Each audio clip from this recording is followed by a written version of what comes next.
Welcome to the 2026 SYC Nevada. Presented by Storm Bowling, brought to you by Coolwick, official apparel merchandiser of the Storm Youth Championships, by PBA Junior, the PBA Youth Club for bowlers under the age of 18, and by KEGEL, built for bowling. By Turbo 2-in-1 Grips, 3G Footwear, Master Accessories, Ballard's Bowling Academy, by Pinwheel.us, Customer Relationship Management, by TD Transportation, and by Quality Respite and Home Care. All scoring is provided by Bowlmetrics, official tournament management system of the Storm Youth Championships. This year, all SYC events and tournaments are aligned with charities, Ballard versus the Big C, and Make-A-Wish Utah. Now, live from South Point Hotel and Casino in Las Vegas, the 2026 SYC Nevada. Welcome to the 2026 SYC Nevada. Presented by Storm Bowling, brought to you by Coolwick, official apparel merchandiser of the Storm Youth Championships, by PBA Junior, the PBA Youth Club for bowlers under the age of 18, and by KEGEL, built for bowling. By Turbo 2-in-1 Grips, 3G Footwear, Master Accessories, Ballard's Bowling Academy, by Pinwheel.us, Customer Relationship Management, by TD Transportation, and by Quality Respite and Home Care. All scoring is provided by Bowlmetrics, official tournament management system of the Storm Youth Championships. This year, all SYC events and tournaments are aligned with charities, Ballard versus the Big C, and Make-A-Wish Utah. Now, live from South Point Hotel and Casino in Las Vegas, the 2026 SYC Nevada. Welcome to the 2026 SYC Nevada. Presented by Storm Bowling, brought to you by Coolwick, official apparel merchandiser of the Storm Youth Championships, by PBA Junior, the PBA Youth Club for bowlers under the age of 18, and by KEGEL, built for bowling. By Turbo 2-in-1 Grips, 3G Footwear, Master Accessories, Ballard's Bowling Academy, by Pinwheel.us, Customer Relationship Management, by TD Transportation, and by Quality Respite and Home Care. All scoring is provided by Bowlmetrics, official tournament management system of the Storm Youth Championships. This year, all SYC events and tournaments are aligned with charities, Ballard versus the Big C, and Make-A-Wish Utah. Now, live from South Point Hotel and Casino in Las Vegas, the 2026 SYC Nevada. Welcome to the 2026 SYC Nevada. Presented by Storm Bowling, brought to you by Coolwick, official apparel merchandiser of the Storm Youth Championships, by PBA Junior, the PBA Youth Club for bowlers under the age of 18, and by KEGEL, built for bowling. By Turbo 2-in-1 Grips, 3G Footwear, Master Accessories, Ballard's Bowling Academy, by Pinwheel.us, Customer Relationship Management, by TD Transportation, and by Quality Respite and Home Care. All scoring is provided by Bowlmetrics, official tournament management system of the Storm Youth Championships. This year, all SYC events and tournaments are aligned with charities, Ballard versus the Big C, and Make-A-Wish Utah. Now, live from South Point Hotel and Casino in Las Vegas, the 2026 SYC Nevada. Welcome to the 2026 SYC Nevada. Presented by Storm Bowling, brought to you by Coolwick, official apparel merchandiser of the Storm Youth Championships, by PBA Junior, the PBA Youth Club for bowlers under the age of 18, and by KEGEL, built for bowling. By Turbo 2-in-1 Grips, 3G Footwear, Master Accessories, Ballard's Bowling Academy, by Pinwheel.us, Customer Relationship Management, by TD Transportation, and by Quality Respite and Home Care. All scoring is provided by Bowlmetrics, official tournament management system of the Storm Youth Championships. This year, all SYC events and tournaments are aligned with charities, Ballard versus the Big C, and Make-A-Wish Utah. Now, live from South Point Hotel and Casino in Las Vegas, the 2026 SYC Nevada. Welcome to the 2026 SYC Nevada.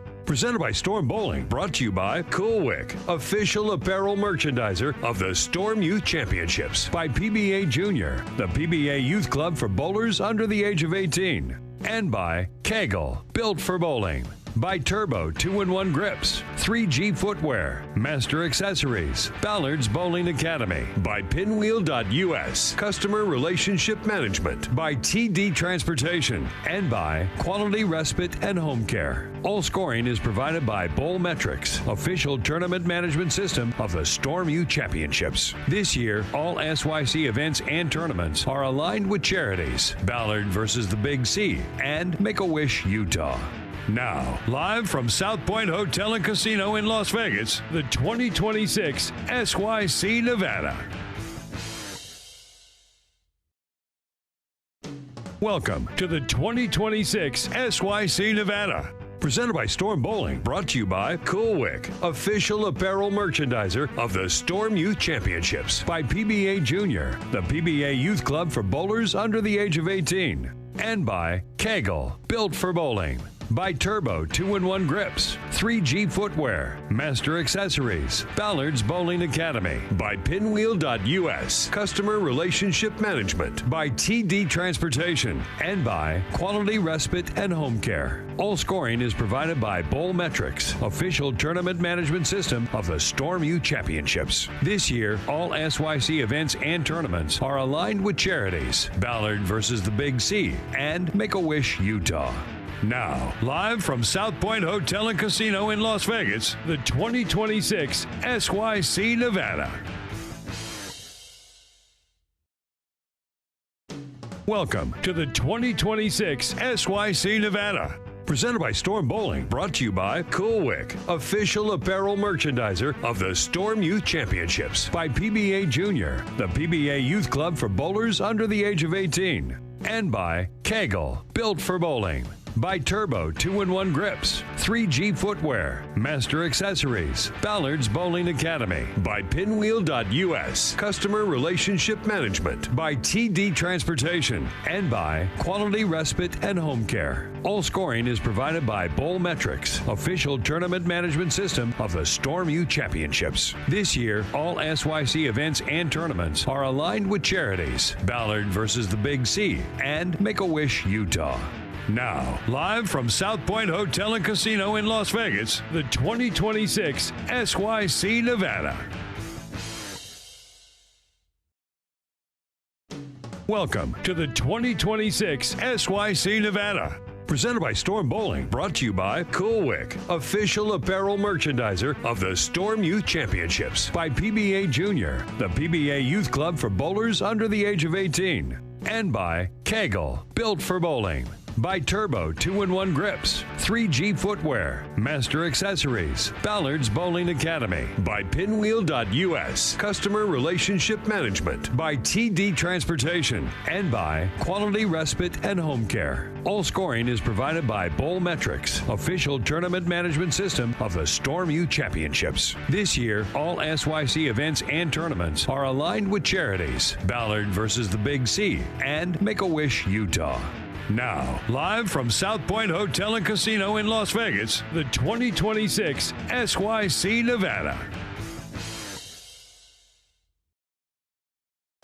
Welcome to the 2026 SYC Nevada. Presented by Storm Bowling, brought to you by Cool Wick, official apparel merchandiser of the Storm Youth Championships. By PBA Junior, the PBA Youth Club for bowlers under the age of 18. And by KEGEL, built for bowling. By Turbo 2-in-1 Grips, 3G Footwear, Master Accessories, Ballard's Bowling Academy. By Pinwheel.us, Customer Relationship Management. By TD Transportation. And by Quality Respite and Home Care. All scoring is provided by Bowlmetrics, official tournament management system of the Storm Youth Championships. This year, all SYC events and tournaments are aligned with charities, Ballard versus the Big C, and Make-A-Wish Utah. Now, live from South Point Hotel and Casino in Las Vegas, the 2026 SYC Nevada. Welcome to the 2026 SYC Nevada. Presented by Storm Bowling, brought to you by Cool Wick, official apparel merchandiser of the Storm Youth Championships. By PBA Junior, the PBA Youth Club for bowlers under the age of 18. And by KEGEL, built for bowling. By Turbo 2-in-1 Grips, 3G Footwear, Master Accessories, Ballard's Bowling Academy. By Pinwheel.us, Customer Relationship Management. By TD Transportation. And by Quality Respite and Home Care. All scoring is provided by Bowlmetrics, official tournament management system of the Storm Youth Championships. This year, all SYC events and tournaments are aligned with charities. Ballard versus the Big C and Make-A-Wish, Utah. Now, live from South Point Hotel and Casino in Las Vegas, the 2026 SYC Nevada.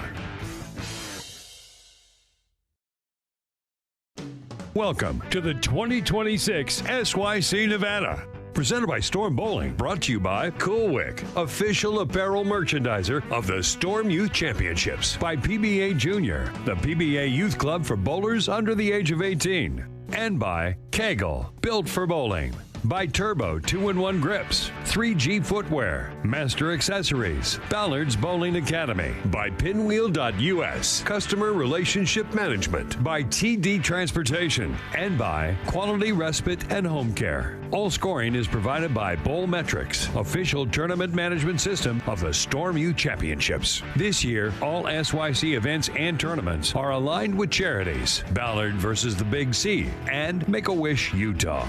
Now, live from South Point Hotel and Casino in Las Vegas, the 2026 SYC Nevada.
All right, welcome back to Las Vegas. The bowlers just finished up practice, and we are getting ready to start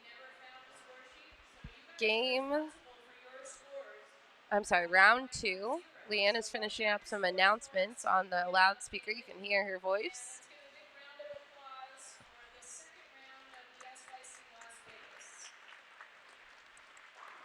So the bowlers this afternoon are competing on the medium pattern.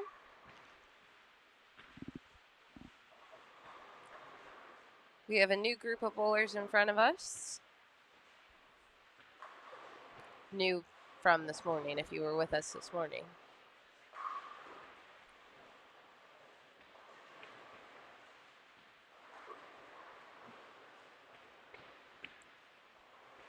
So the bowlers where you're watching, we've got Jaden Wong starting on 47. Jaden Wong, Ephraim Zimmerman, Tyler Gregory, Sebi Vetter, Ewan Oester, and Logan Hollander. 49 and 50, we have Pierre Luis Flores Garcia, Chase Metelsky, Caden Christensen, Noah Broussard, Riley Forloin, and Chasen Howe. And on 51 and 52, we have Dale Hall, Mason Lester, Joshua McCoy, Jeremy Morris, Weston Littlejohn, and Matthew Morton.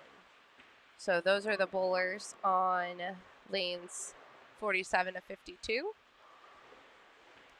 And then behind us,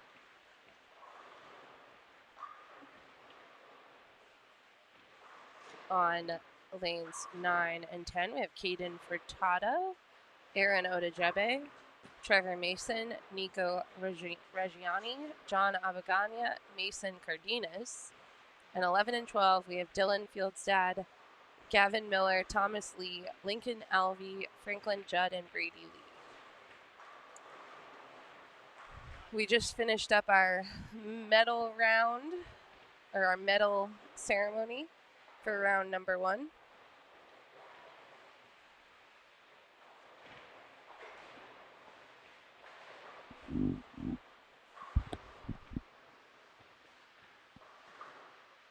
Hello to Lori Vetter at home.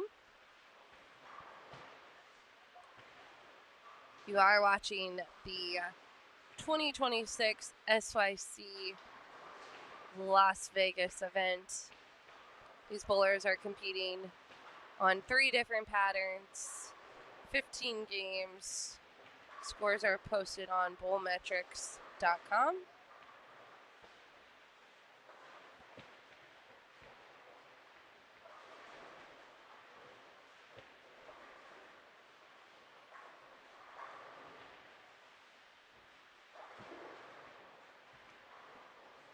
Coach Mike Jasnow is going to join us in the booth.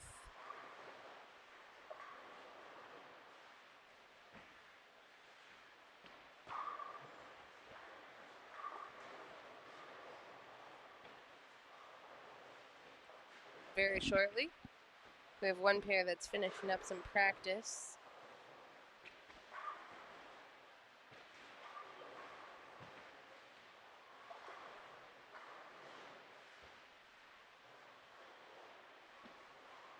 Of course, the top 3 bowlers on every round get medals, and then the overall champion, the highest score after 15 games, is awarded the overall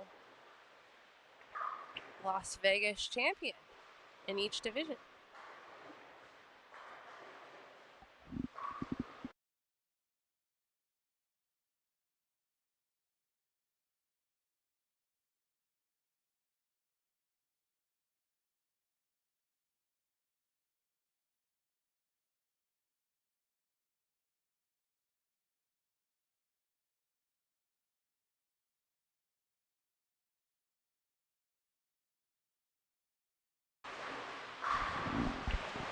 All right, Coach Jasnow is joining us in the booth.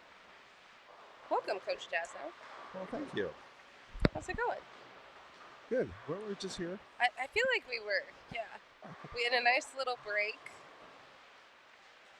It was quite busy down in the plaza, or the South Point. Lots of families eating some lunch. We had a little college bowling announcement. That was exciting. No, I missed that. You did. So fill me in. Where are those 2 going? All right.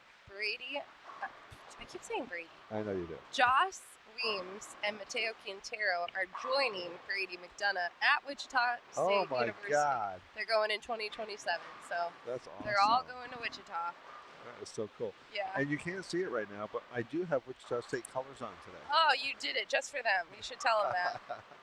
I should. Awesome. Yeah, no, it's super exciting, awesome. And they thanked their families for all that they did for them, and it was really sweet. Yeah. And of course, Joss had the biggest, well, a big heartbreak. His dad passed away a couple years, so he did bring that up a little bit and thanked his mom for, stepping in. I know, it's, yeah. So. Okay.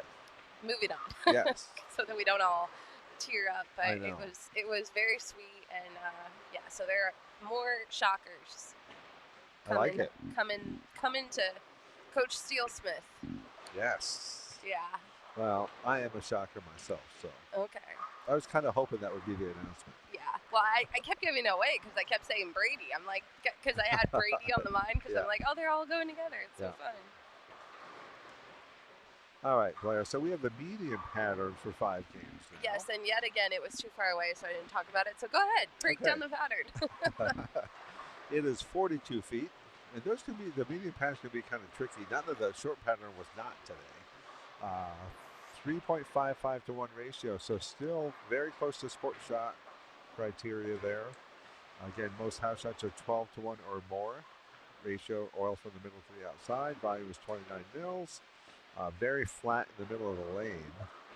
So we can expect if they miss left, it will likely not hold, especially the first couple of games here. We have, looks like a lot of the U15 boys in front of us, and next thing we will have some of the U18 boys, I believe. Oh, very nice. Yeah, so this pair, they moved one pair to the right, and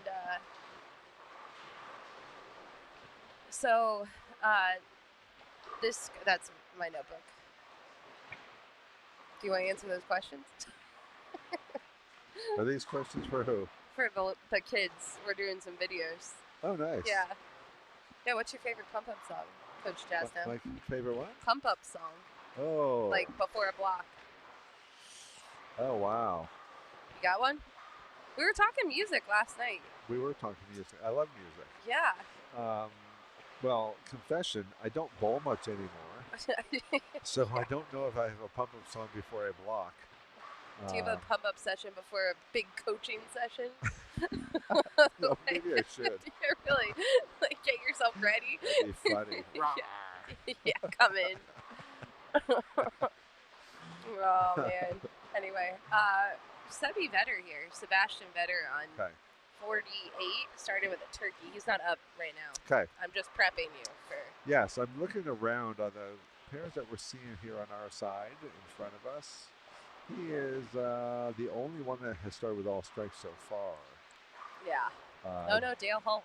Oh. Dale on 51. Yes. Okay, good. Right in front of us. Yeah. I do see several opens already. Me too. So, I'm sorry.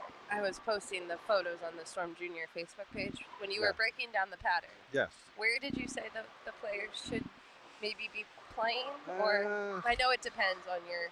Mediums are tricky. They are tricky. It also depends pair to pair. Some pairs here play a little bit tighter. I'm guessing the breakpoint area, I would probably have my breakpoint in that kind of 5 to 7 range, 5 to 8 range maybe, depending on the equipment. But we'll kind of have to watch and see what works. Yeah, it's the key.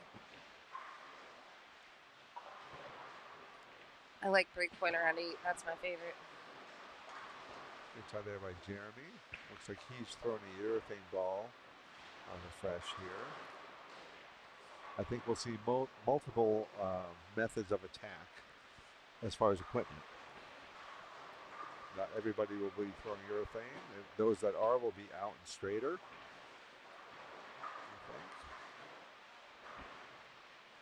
That question is Chase Nadeau bowling. Chase is not a youth bowler anymore. He is not. He is a PBA player. He is. And he will be bowling this weekend. I believe he bowls the PTQ on Monday in Texas to qualify for the Players' Championship. So cool. We love Chase, though. He's awesome. Yes, he is awesome. Yeah, normally Darren Tang or Anthony Simonson might be a pro this week, but they're busy doing their full-time job of bowling. Correct. They're heading to Texas. Yeah. So.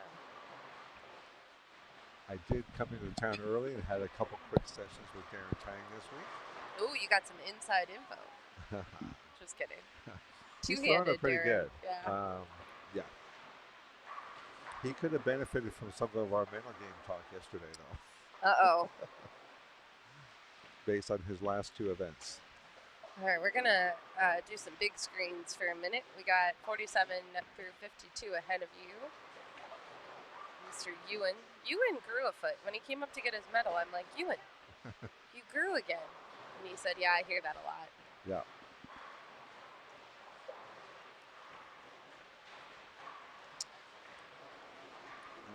Oh, that was a crazy bad break for Dale.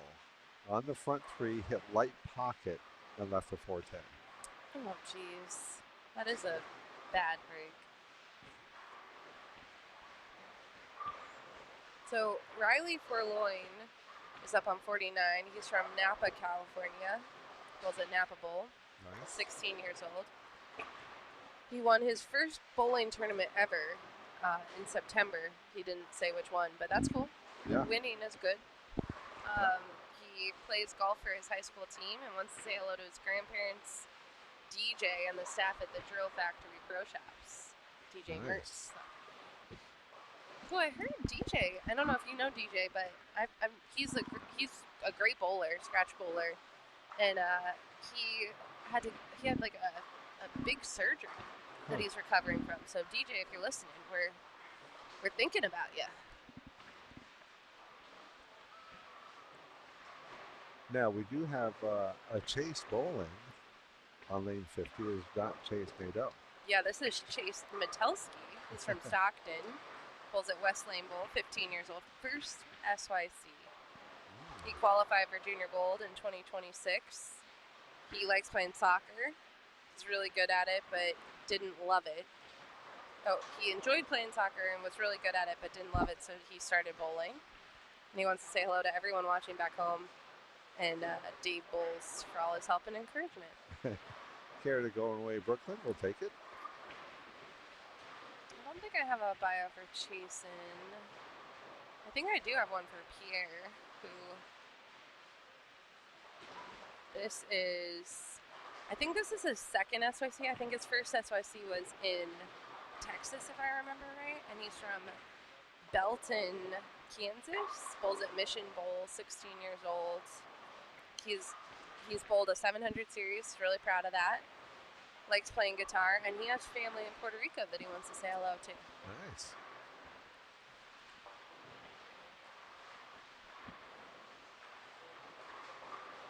Great shot there.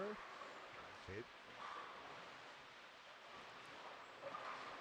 Coming up on lane 51, we have Joshua McCoy. Spare 3-bagger. Going for 4 in a row. Jeremy Morris on that right lane there. A bit light off the bucket. Oh, what a weird break for Noah. Did you see that shot on 50? I did. That was like, didn't look that light. Right. Man. Good shot. Oh, man. Josh liked that. Yep. 4 in a row. See if we can slide this over. Oh, very close.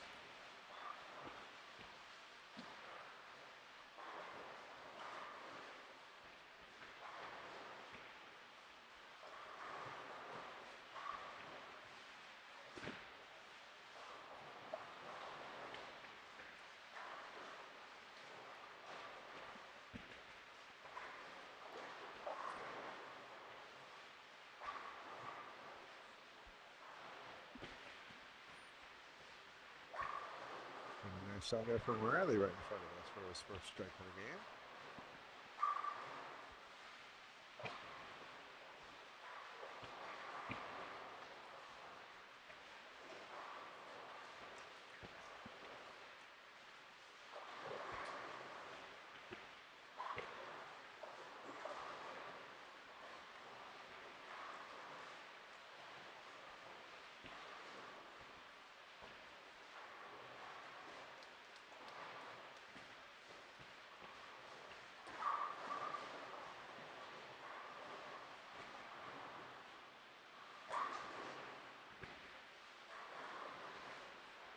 I think this first game they'll be kind of feeling out the pattern a bit because we're trying to figure out the line and what equipment to throw. Yeah. Like we said, medium patterns can be a little tricky because there's so many different ways that people can attack them.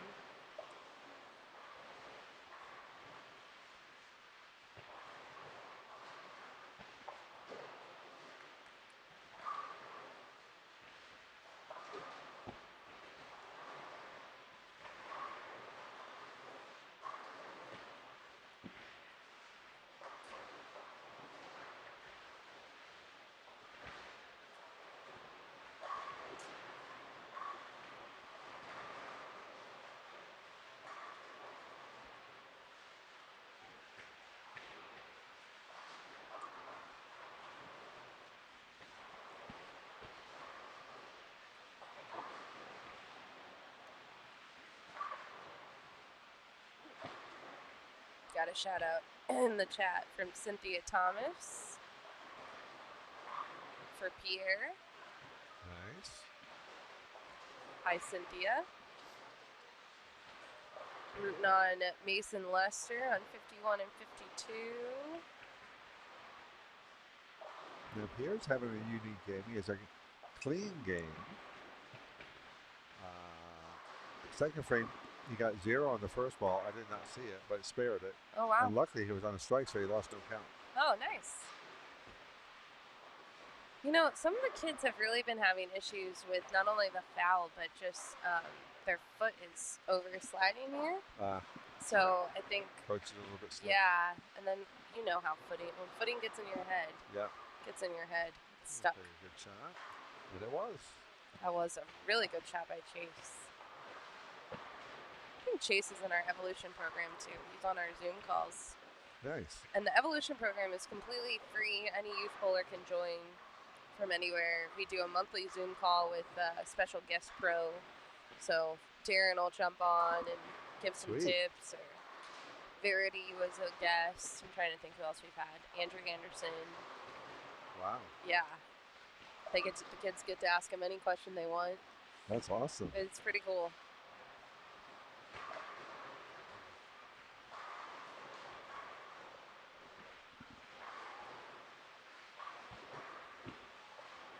Had a lot of questions about staff in the chat today, and for like my best answer if you're looking to get on staff is the first step is to talk to your pro shop operator, because your pro shop operator will usually know the regional sales manager in the area, and they can give a nice recommendation to the regional sales manager from there. But if you aren't really close to a pro shop, then you can send an email or send a request through the website at stormbowling.com.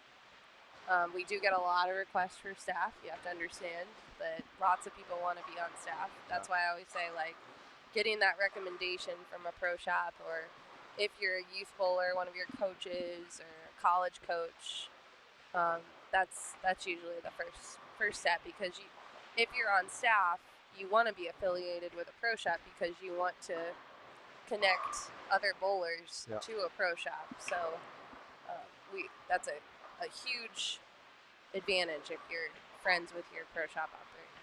So. Well, and even youth or adult, when they ask me about being on staff, I ask them, what makes you want to be on our staff? And I also ask them, what do you bring to the table? What would make Storm want to sign you on staff? Right. And if the answer is, I want a bunch of free stuff, and I'm not sure what I bring to the table, your chances of being on staff are very low. Yeah, because most of the time, it's really, people do think that all the staffers just get free stuff. Correct. They don't. Exactly. Most of the time, they're purchasing the equipment. So absolutely, if you're just trying to get free stuff, then and also that's most, not the program you're looking especially for. in the junior ranks and most amateur, there is not paid staff positions. Correct. Yeah. Yeah, and we don't sponsor. A lot of times, people think we sponsor people in tournaments too. We don't do that either. I did drop a link. I saw Cody was asking about the evolution program. I did drop that link into the chat. And that's free. Totally free. It's open to anybody. Yep, any youth athlete under the age of 18, you can join, and your parents are in it too. You'll get the emails. There's a lesson that's delivered on the first of every month. I believe I just recorded a couple of those. Yeah, you did. Yes. Yeah, we have... myself and Brad Miller maybe did a couple. Yep. We have different coaches that pop in. Coach Jazz now does provide several tips.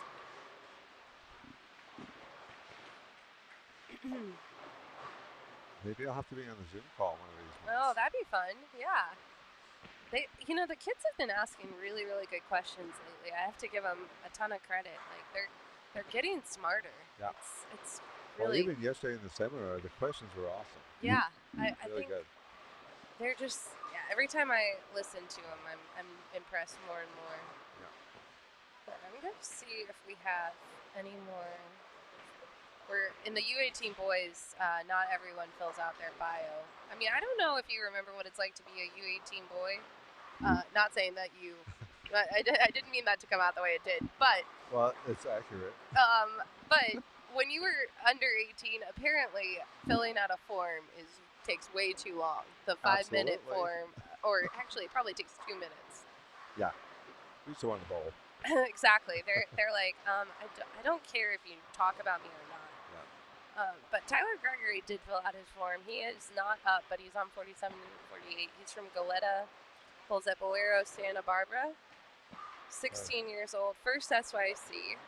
He plays baseball. He's a pitcher. And another guitarist, play electric and acoustic guitar. Nice. Wants to say hello to his dad. And then I think I had one for Sebi when he gets up there. Sebi Vetter? Yeah, Sebastian Vetter. Okay, so and he's having a great game. So good. He'll be up on lane 48. All right, I'll save the bio. Yeah, save the bio so that we can brag on his good game. That's right. We have a couple of pretty good games in front of us here, actually. I mean, I think the medium pattern will be a little higher scoring. We were talking, Leanne and I were just before this block. The first round, they bowled pretty slow. And I think it was because they were just making more shots. Yeah. But it took almost 3.5 hours, which is very long for a round. Yeah. So we think this one will be a little quicker. Nice strike by Dale Hull. Yep. Continuing his good game. He's one of the good games in front of us.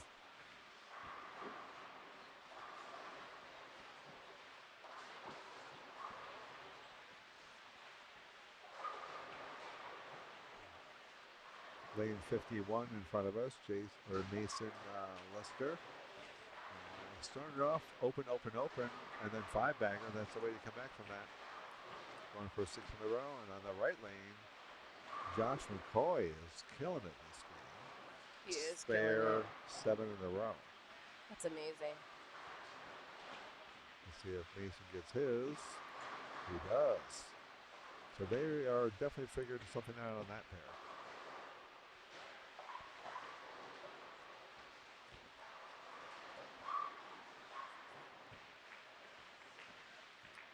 We have it looks like a grandma's watching, Jude Palacios.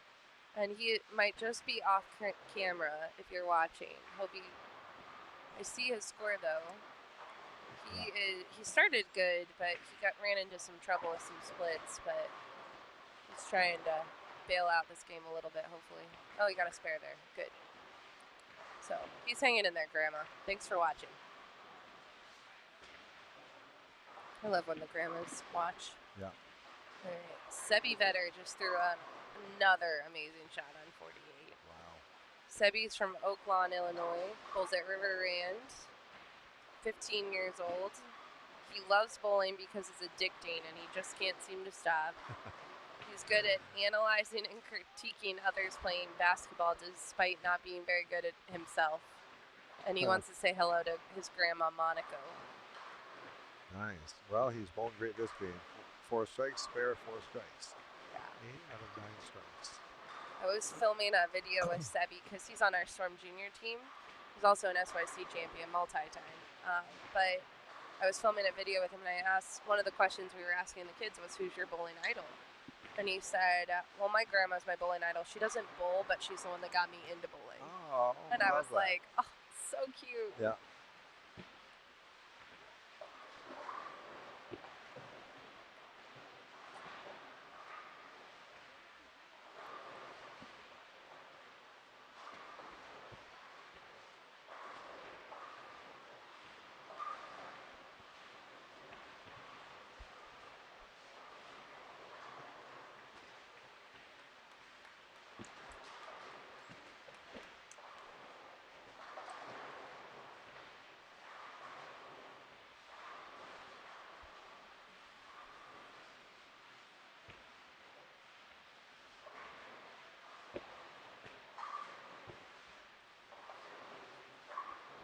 shot there from Jerry Morris. Wow, they're in the 10th frame already. I'm telling you. Yeah, they're zooming. Yep.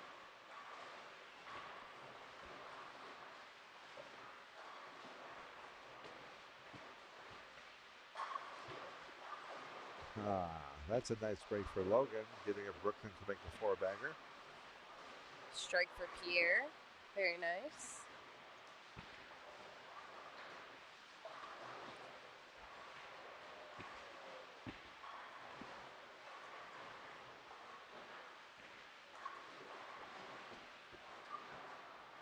Yeah, these scores. I see a 255, Andrew Foster of Utah.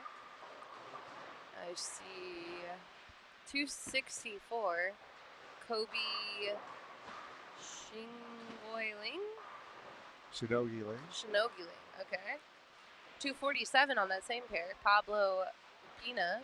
Now those are the U18 boys off camera. They may be in front of us next game. Okay. Ernesto Reynoso, who's one of the top juniors. Do you know how many SYCs he's won? Ernesto? I can look it up.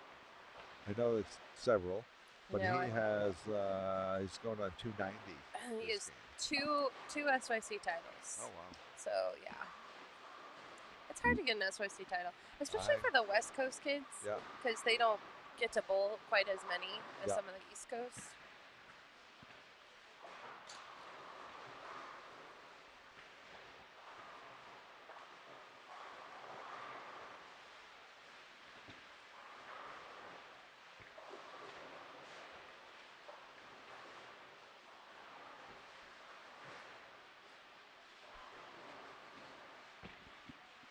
All right, Dale Hall there on lane 52.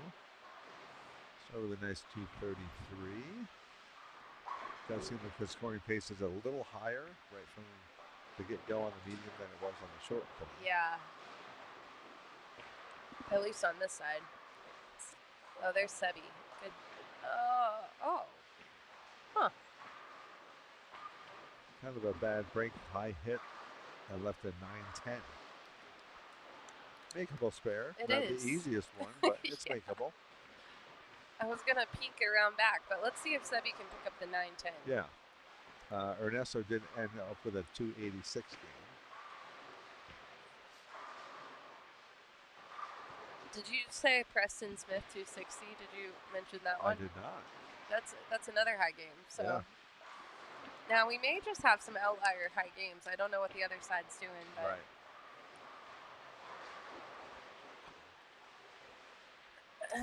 Mason Lester here on 53. He's having a good comeback game. Trips to 4. Let's see if he can pick up that 9-10. He does not. 244. Still a great game at 244 with, or 245 with an open in the 10th. Huh? Oh, that was a powerful messenger. Matthew crushed it. That was a big shot too. Give him a 4-bagger. Let's see if Mason keeps the strike train going. What a game that is. Open, open, open. All the rest are strikes. That's how I want my games to go. Can't figure anything out and then just strike. And yeah, he did there you go. There you go. He's like, I can't pick anything up. Let's just strike. I'm done. 236. Although he did leave 2 splits, so. Yeah. But that shows you. I mean, he had 20-something in the 3rd. Some people would just say, this game is going to suck. I'm moving on. He didn't. Nope. He threw the next, how many was that? 9 strikes in a row? Yeah. To finish with 236 after 3 consecutive opens. Well done. It's amazing. It's prayer by Pierre Luis. Marcus Medina in the chat. Hello, Marcus. He was here last week bowling the Tad. He said, "How's the shot look this weekend?" It looks. The medium looks nice. I didn't think I wanted to bowl on the short today. Did you feel like you wanted to bowl on the short pattern this morning? No, that was a little bit tricky. Yeah, I think I was good.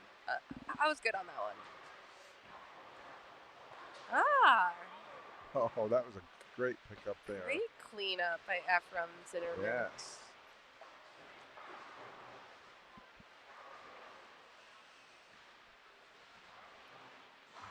Josh McCoy splitting the 10th frame. Still great game, 246. Like we talked about, that Jane took away from an open in the 10th. All right, still picked up 46 pins. It's awesome. 246, I'll take it.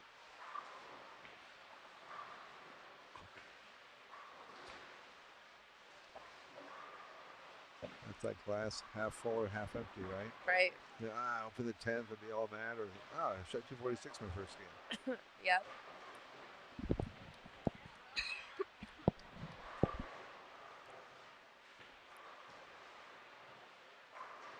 We got Logan here. Logan's another one that opened in the first frame. Got a double. Spare. 4-bagger. Now he just left a, what is that, an 8? Oh, no, that's not a, is that a 5-pin? On 47? My Looks angle's bad. Looks like a, I think it's a 5-pin. Okay. Yeah. But still. Yeah, good game. Yeah.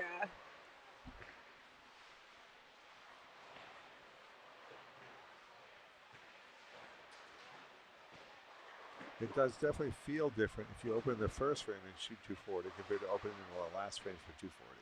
Does. It does. You know what? It does. Yeah. It's the same score. Never thought about that. I'm much angrier. But it's the same score. I know. I need to tell myself that, Coach. I'm going to work on that. Correct. That's funny. But there's a lot of people watching at home thinking the same thing. Yep. Man, I do that too.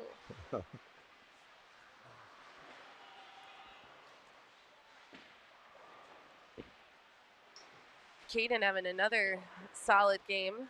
Yep. I don't think he's super happy, but should be. I mean, well, he can still get to 200. He'll be happier if he gets this next one. Yeah. Right in front of us on lane 50.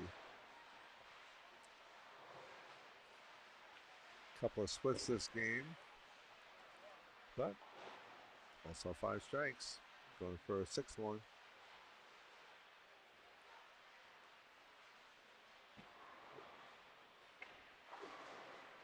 Carry it? He does. All right. He can fill it out for a 211.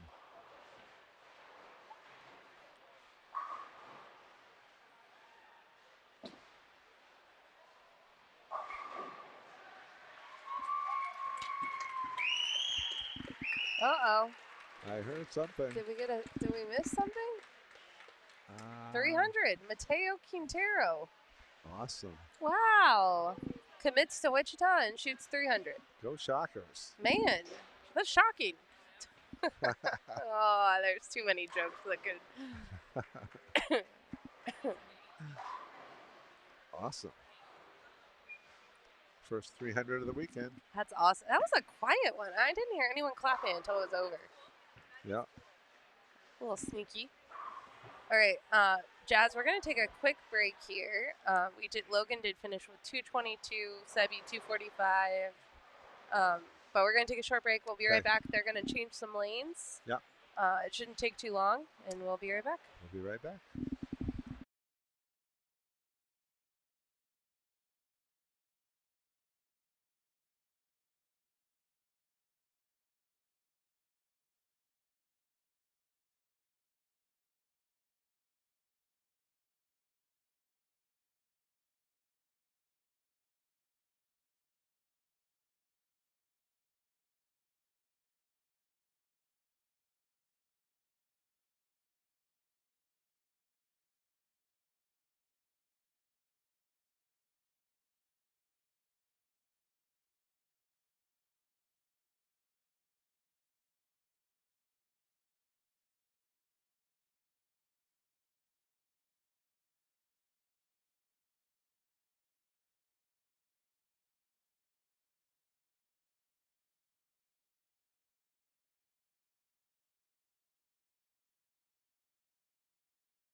All right, we are back.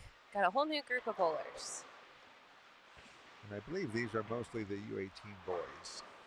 Yeah, we got which is a big division. huge division. Yeah, Brady Like 80 McDonough. people in this, right?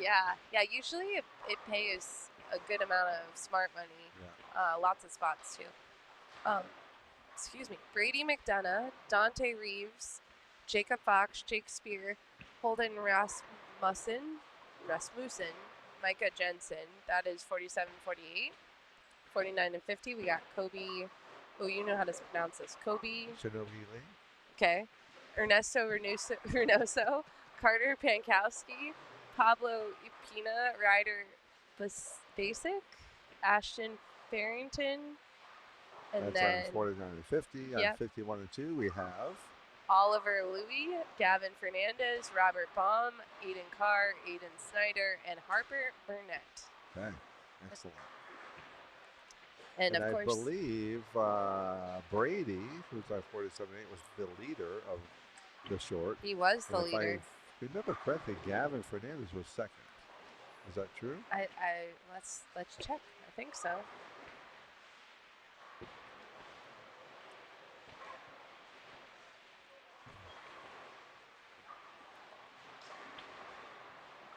U18 boys. Oh wait, I don't want Toba. I want your short. Gavin Fernandez. Nice. Yeah. There we go. And Ewan was third. Well, we know if you keep those standings up for a sec. Oh, that's right. I saw Ernesto was a little bit down. Oh, let me look and see if we have. Sure. Oh, on the short? Yeah. Yeah. But he bowled 286 the first game. Yeah. Also, Mateo, who was 7th on the short, bowled 300 the first game. So the total standings will take a little flip-flopping. Yeah. Which always happens. It does, for sure.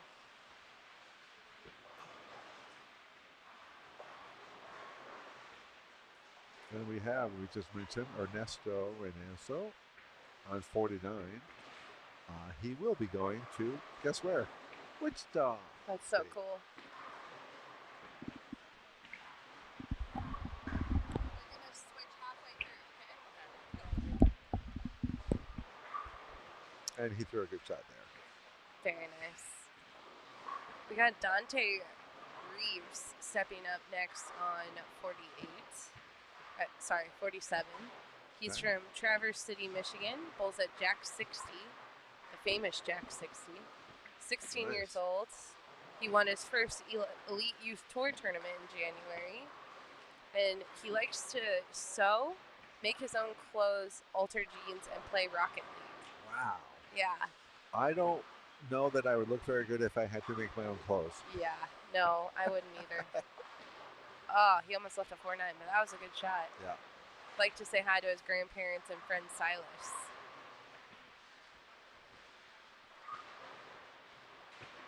Got Micah Jensen. He's on the Storm Junior team. He's from Sioux Falls, South Dakota. Bowls an Empire Bowl. He's 16 years old. He bowled his first 800 series, likes meeting new friends. He loves all sports, but football is his favorite after bowling. Wow. And wants to say hello to his grandparents and Aunt Nana back in Sioux Falls. I could see him being a great running back. Oh, yeah, he would be. More so than a linebacker. I don't see Micah as a linebacker. I do not. That's true.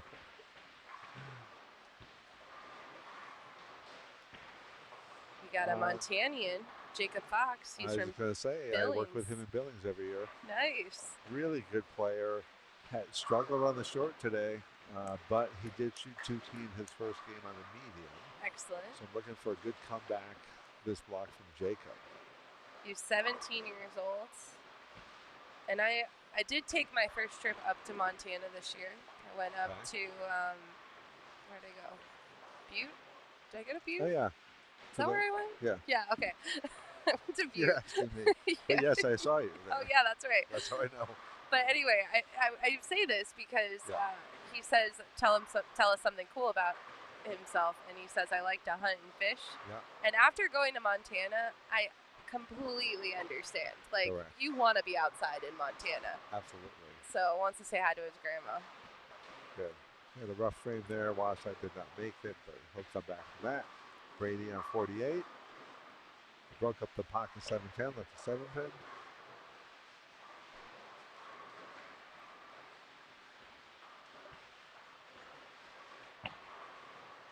Another Pacific Northwest, Jake Spears from Salem, Oregon. He first SYC, he's 17, placed second place in the state of Oregon tournament. He's a barber, and he also considers himself a risk taker. Wants to say hello to his coaches, his kitten, and Coach Terry, and his culinary teacher, chef. Wow. So he cooks, and he's a barber. Wow. Man. Again, these kids are ahead of themselves. I love it. See if Ernesto here right in front of us can go for a double. Of course.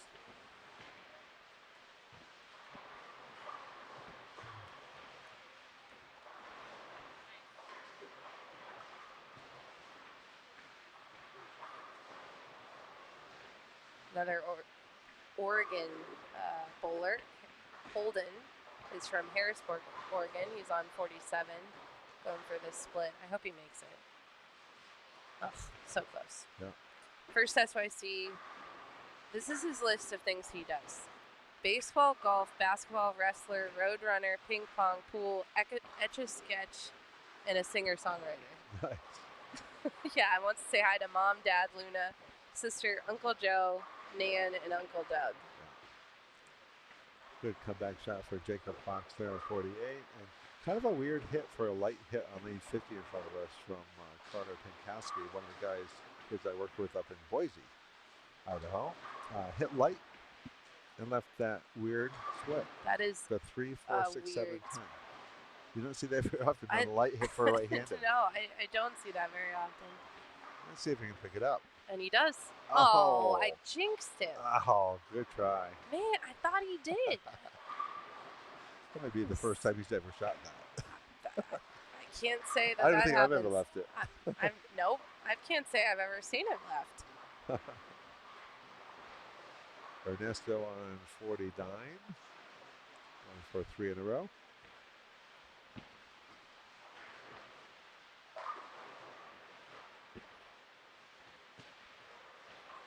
Ernesto has a really cool shirt on today.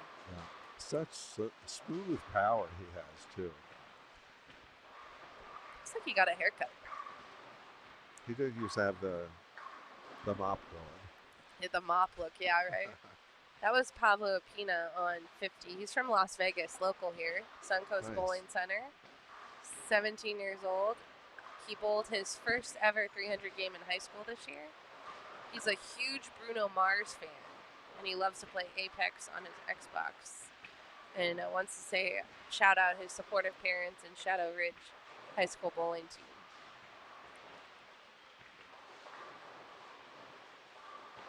Good shot by Carter for a 4-pin. Brady on 47, strike. Ho hum. I'm just kidding. See if Ryder can get 3 in a row here on lane 50. Started with an open, then a double. Now we're seeing how they're starting to migrate inside a little bit more compared to the first game. Oh, great shot for 7-pin. Ryder's from Hawaii. Very nice. He's from Wapio, Hawaii? Wapio? I don't know. He's Sorry. from Hawaii. Yeah, he's from Hawaii. He's 16. Got a 2023 PBA junior title. Sweet. He's the 2024 Hawaii State Bowling Champion as a freshman in individual and team. He plays the ukulele. He likes to go fishing to catch food. He plays Overwatch and Rocket League, and he wants to say hi to his mom and brother back home. Family and friends wishing him good luck. Mahalo. We love the Hawaiians. Very nice people. So nice. And they usually bring snacks. I have some Hawaiian cookies up at the live stream booth. Thank you. I don't even know who brought them, but thank you. Ashton Farrington right in front of us on lead 50. little high. Oh, Goody, I think is trying to help me. YPO? Is that how you say it? Well, I think There you so. go. We'll try. Okay. Thanks, Goody. And they start at 10 a.m. tomorrow morning. So they're going to finish up 5 games today. We had a question in the chat. Someone asked what time they start on Sunday. So. Well, thank you, because I thought I would have been here at 9. 10 a.m. You get an extra hour of sleep. I like it. Yeah. Mostly, like, most people are trying to get home on Sunday night. Right. Kids, although this is a holiday weekend, but most of the families, we try to let them get checked out of their hotel rooms, that kind of stuff. Yeah. The SYC team has to get checked out of their hotel rooms.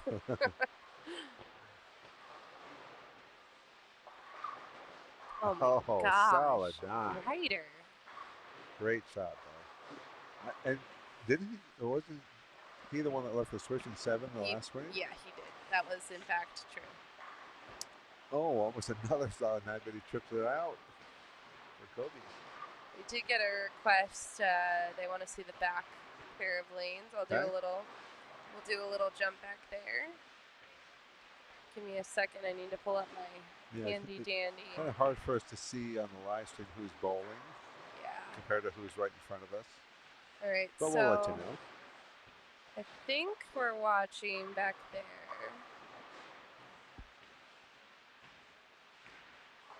Just hold on a second.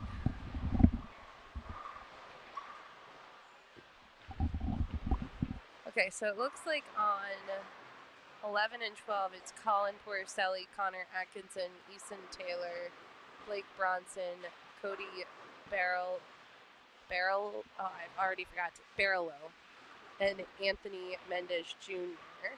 Yeah, those are U15 boys, I believe. Yep. And then the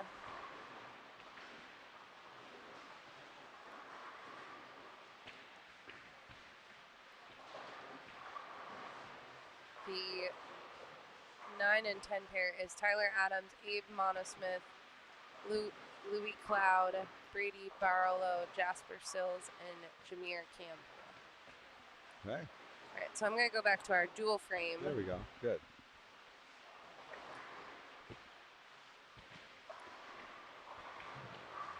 Those bowlers, of course, the ones behind us, we have watched on the live stream pair already. So right. They're making their way around.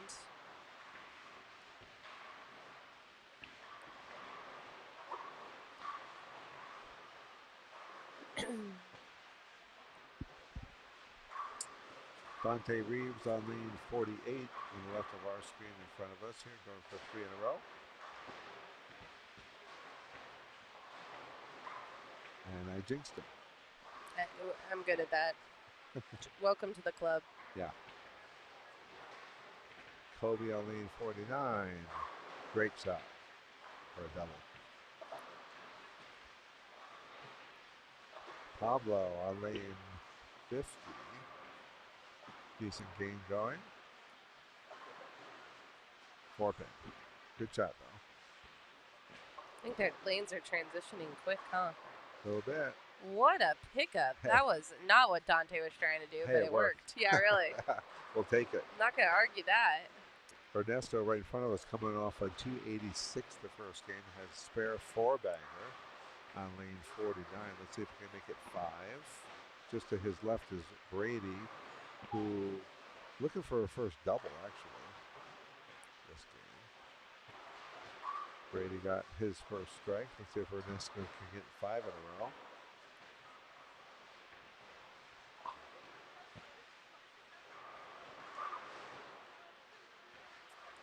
Wants it to make the corner, doesn't quite get there. I watch Jacob Fox on lane 48, and I'm going to take a quick walk around because we have another special guest coming in. We do. Yeah, past SYC bowler is going to join us in the booth. Jacob got what we call Jersey squasher right on the nose, and they just kind of opened up. Oh, I've never heard that. I love that. Yeah. Jersey squasher. All right, player. I'll be back later. Okay, all right. Okay.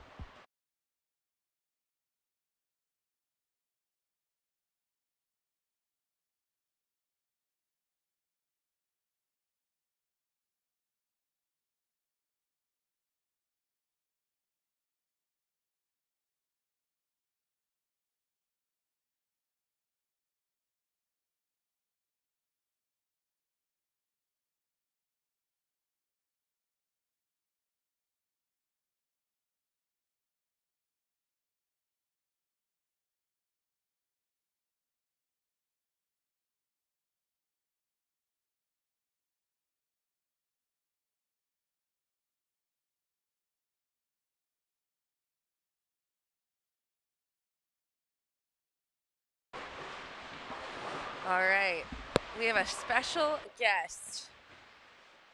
Who do we have in the booth? This is Justin Abood.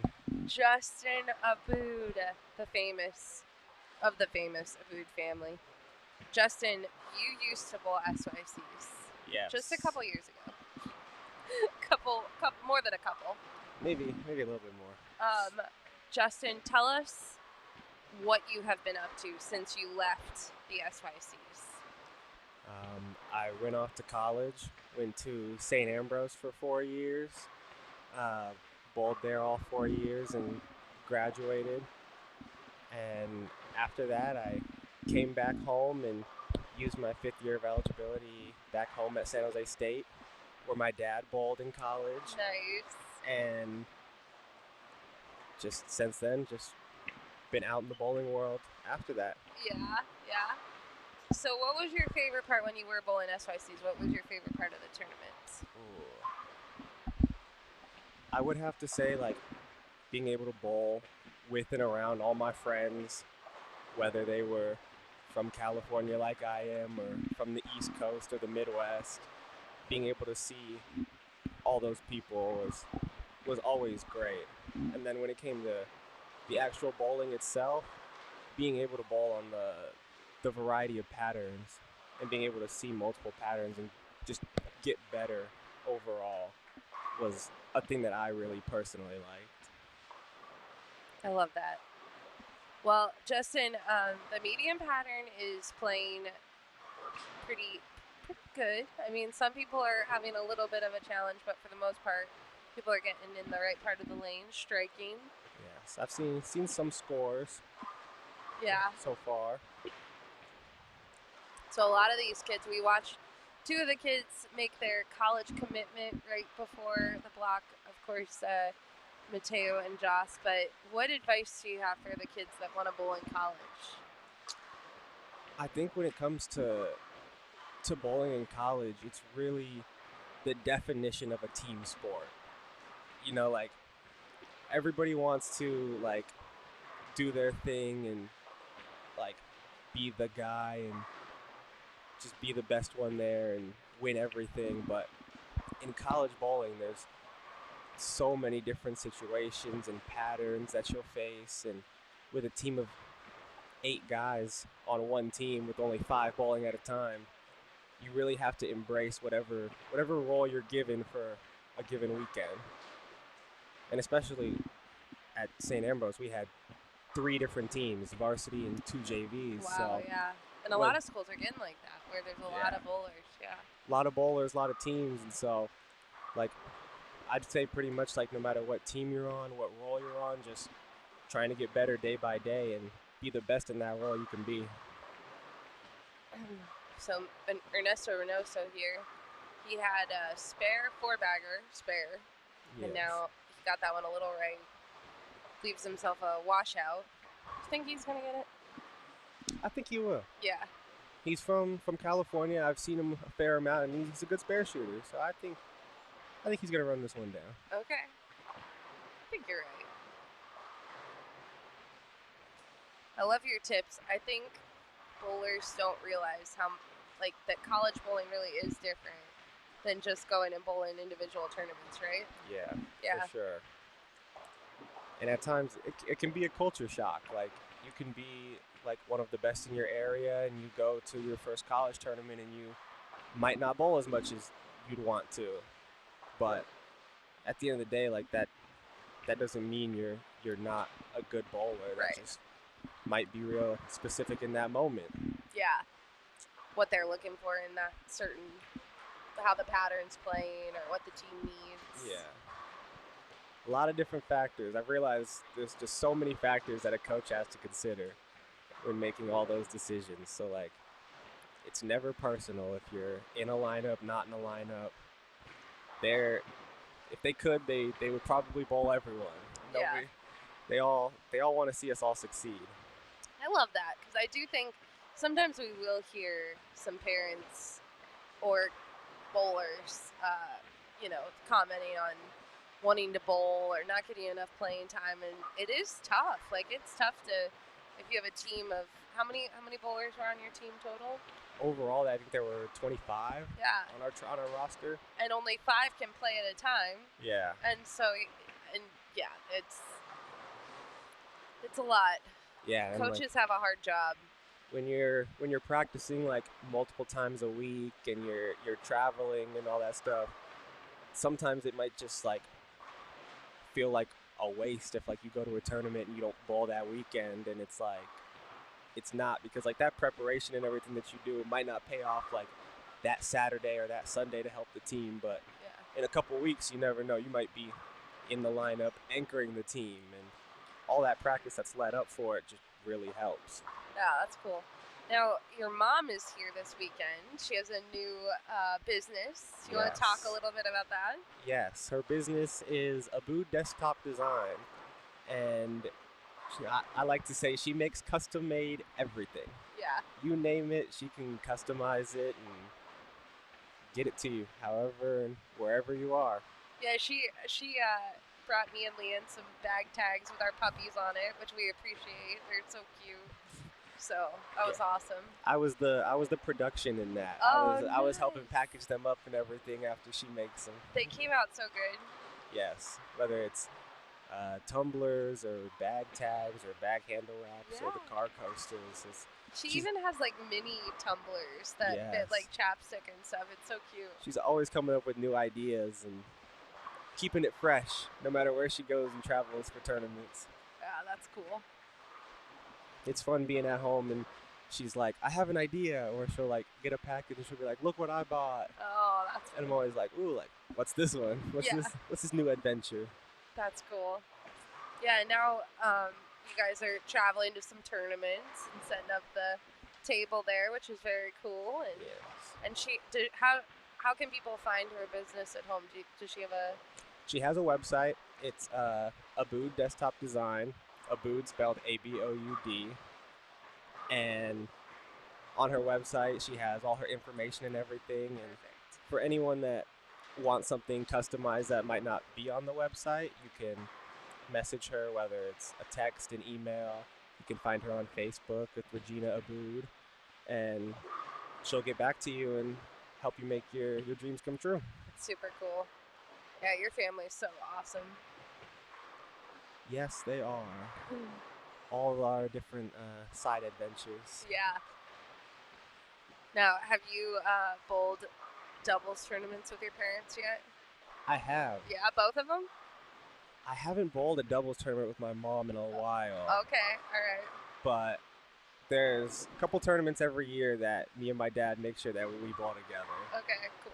And it's always fun. We've had pretty good success with him being on the left side, me being on the right. Yeah.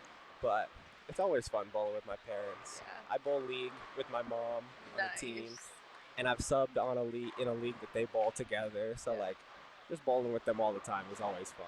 That's cool. I'm sure this is what your parents like imagined the whole time when they were watching you bowl tournaments and stuff, was someday getting to bowl with you. So, but I know you're cheering them on when they're bowling. They bowl in some serious tournaments too, some adult tournaments. I'm there trying to coach sometimes, and if I can't be there, messaging back and forth, trying to see what we can do. Now we got to get you bowling some adult tournaments, huh? Yeah, I've been bowling a few regionals here and there. Nice.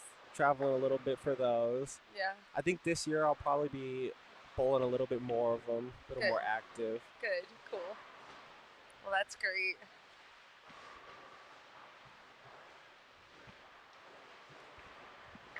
All right, let's see. So we are wrapping up game number 3. Is this game 3? No, this is game 2. Game 2. I was like jumping ahead. Game number 2.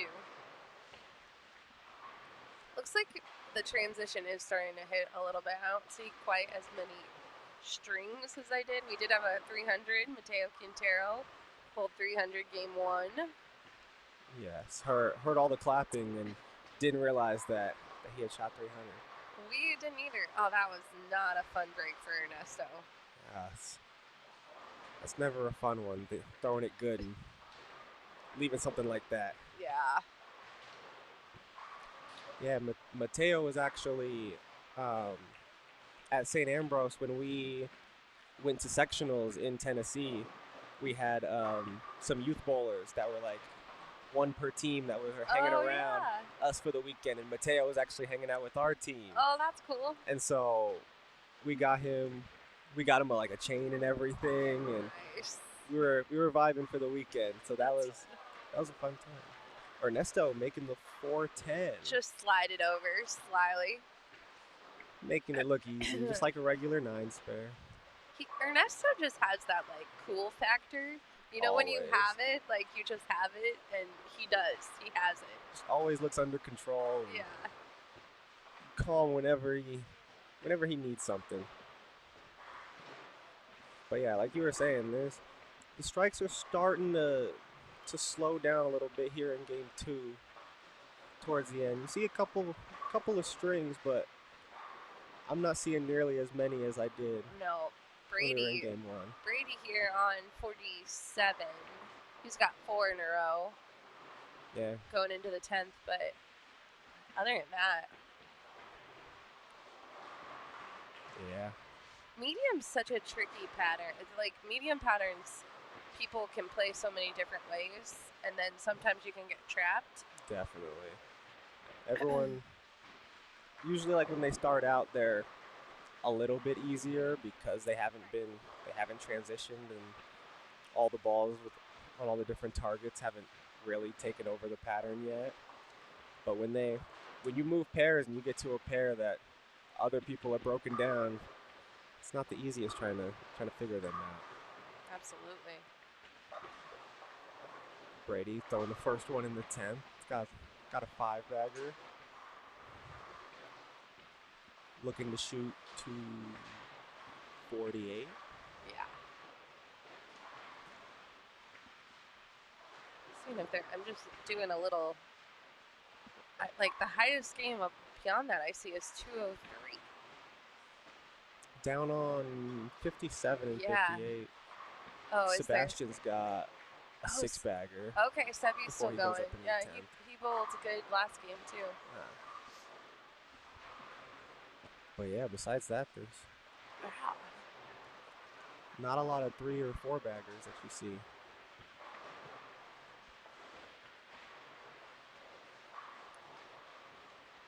Kobe finished up with a 204. Yeah, so if you're watching a bowler and you see their score come in at 180, it's pretty good right now. Yeah. Even 190. There's always those games where the field and yourself aren't scoring the greatest, and you just got to try to find as much score as possible. Yeah, because even look, so we said Mateo shot 300 last game. He's just off the live stream screen, but he has 150, I think, or in the ninth. potential 150 in the ninth. Yeah, So he can shoot 180 if he can strike out in the 10. yeah, so this just is one of those hold on tight and don't lose the pocket this game. Yeah. Try to hit the head pin. I like to call it surviving the game. Ah, I like You that. survive it, and then you move on, and your score gets to start right back at 0. That's it. And especially with this format, you're only bowling on this pattern for so many games that you're gonna hit some good pairs, you're gonna hit some not so friendly pairs, and it's all about trying to balance the score you can get when you're on each pair. That's it. That's all it is. You make it sound really easy. It's always easier to be off the lanes talking about it. It's always harder, Amen. easier said than done. That's right. Well, that's what I was telling Coach Jazz. I'm like, it didn't look like I wanted to bowl in the short pattern today. I was happy sitting up here. That one looked tough. Yeah, I got here a little later, so I only saw like the last game and a half, but it looked like they were a little tricky. Yeah. And talking to some of the bowlers that I've known for a little while, they did not sound the easiest. No. Brady finished up with 248 that game. That's a real good score right now. Real good score. I think it's I mean, we'll see what Sebi Sebi finished with 237, so he might. We had Gavin Fernandez 257. That's going to be the high on this side, I think. Yes.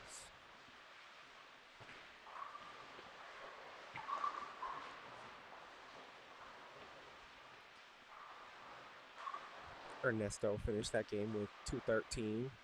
Solid. Definitely take that. Micah Jensen really worked his way through for that 208. He had a couple doubles in there, a couple splits. He converted a split, converted another split in the 10th. Yeah, in the 10th just made the 679. Yeah, that was a hard fought 208. Yeah. Those are the games you really feel accomplished. You know, like things didn't come the easiest, but you're still able to put a score out there, especially one that starts with a 2. Yeah, no kidding. You can feel pretty good going into the next game. Good strike by Ashton on lane 50. Robert over here looking to shoot 227. And he does. Another clean game.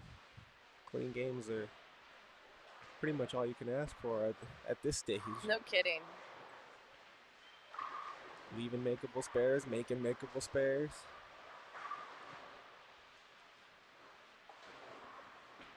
That's another thing that I learned in college is that spare shooting it's always been a big part, but in college it's especially big. You know, just being able to have a makeable spare up there and convert it at a high rate.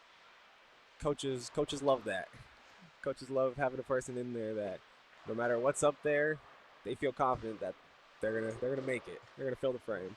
Yeah, I think you have to realize it for yourself, right? Because you'll go to all the seminars at SYCs and you'll hear people tell you spares are important, and then one day it'll just click and you'll be like, yeah, spares really are important. And then you work on them and you get better, and you do realize that can take your game to the next level. I mean, yeah, that moment definitely happened for me in college. You know, you get there and you miss some spares, and like you might get taken out of the lineup. It just might not be your day making spares, but you pretty much know, like, if you could fill frames at a high rate, that's the best way to help the team. There's always, like, everyone wants to strike and everything like that, but the underrated aspect of it is when you're just filling frames, making spares, and then when you do have it, you're able to strike. I love it. Well, Justin, thanks for hanging out with me, and maybe we'll get you back in tomorrow morning for a game. Can we sneak you back in?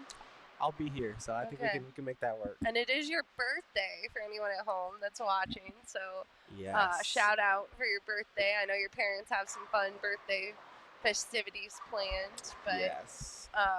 We're going to take a short break while the bowlers are changing pairs, and then you can tune back in tomorrow to hear some more from Justin. Thank you for having me.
All right, we're back. Dun-dun-dun, dun-dun-dun.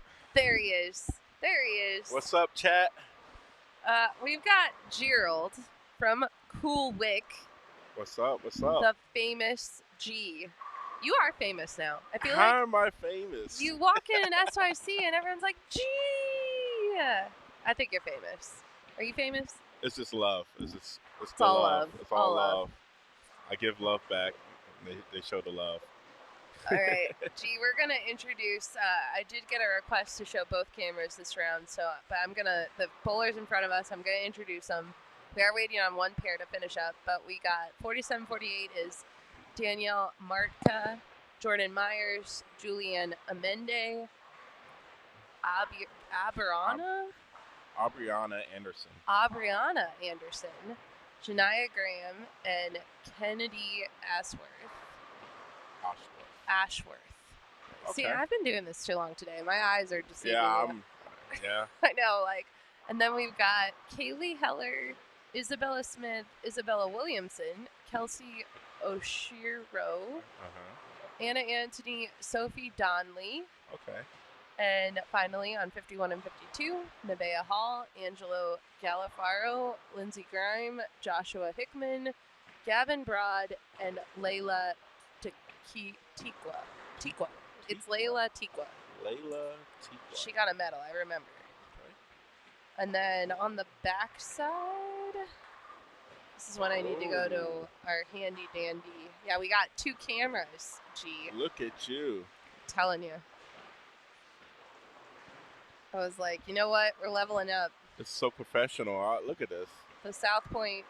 Okay, so on 11 and 12, we've got Dale Hull, Mason Lester, Joshua McCoy, Jeremy Morris, Weston Littlejohn, Matthew Morton. And then on 9 and 10, Chase Metelsky, Caden Christensen, Noah Broussard, Riley Forloin, Chase Howe, Pierre Luis Flores Garcia. Okay. So, and then we'll do our side-by-side. And then, G, I want you to share, this is the first SYC of 2026. First SYC of the year. We got some new gear this year at the That's SYC. right. New tour tee. We have a new tour tee designed by one of the SYC bowlers. Yeah, this was super fun. It was a pretty cool project that was presented to us. So we have a T-shirt with this design on the front, the tour listing on the back, and then we did a modify. We took his design and made a hoodie, just a simple hoodie with his design on front and back with a little twist. Oh, nice. So that's pretty cool. And then we have a new staple jersey, a tour jersey, which is going to be a yearly, all year long available jersey. Yeah, I love that one. With a few color twists throughout the season, but that jersey will be available at all times. Then we have a matching blanket to that jersey. Oh, yeah. And it's a homage to Utah Storm with the Storm colors, Yeah. So that's a pretty cool. I've seen some bowlers wearing it already too. I think they like it. Yeah. So yeah, it's been good. And then I have my own little twist with the 12-bagger jersey. I don't know if you noticed the 12-bagger jersey this year. It has little baby oval bolts, storm bolts. Oh. As the print. So really? Yeah, if you look at this young lady just sat down, but yeah, she has one of the jerseys. Okay, I'm gonna look. I haven't noticed that. Yeah. Little storm bolts. Yeah, and the keychains, the keychains always. Oh yeah, people come up and need a different color. Every tour stop is a different keychain, which is the 12-bagger jersey with the Cool Wick and the Storm SYC badge. I do love it. Yeah. Keychain. But you get an idea or a glimpse of what jersey's coming out next for the SYC for the 12-bagger releases. Yeah. So it's a cool little hidden design within the jersey. It's pretty cool. Fun project. Killing it. New hoodies, regular hoodies, new hats. Jacket, hats. Yeah, it's got a little bit of everything going on. A little bit of everything. And we still have some of the older stuff, the staple stuff. So. Yeah. I think we also, we did have a winner this year for our Tour Tee contest. We announced that late in the year, but this year we have the contest open all year. So there's a sheet on the board where the kids can scan, and so they can enter all year long with some SYC Artwork tour and tee all that stuff. designs. Yeah, and then we'll have a big, you'll be part of the judging group next year. We're all going to get together via email or Zoom and judge away. Cool. And maybe we could make one of them a jersey too as well. Oh, that'd be fun. That'd be awesome. Yeah. A jersey or a hoodie or a blanket, whatever. Yeah. We can do whatever. Yeah, we really want the kids to feel like that they're part of it, right? Like we want them to feel like they come and bowl, but they get a say. They get to do some different stuff. So I agree. Yeah. Because these kids have unreal, like, good ideas. It's a lot of talent. Oh, my goodness. Outside of just bowling. Yeah. Very creative. What pattern are we bowling on, Blair? This is the medium pattern. It's right in front of you. 42 medium. feet, right? 42 feet.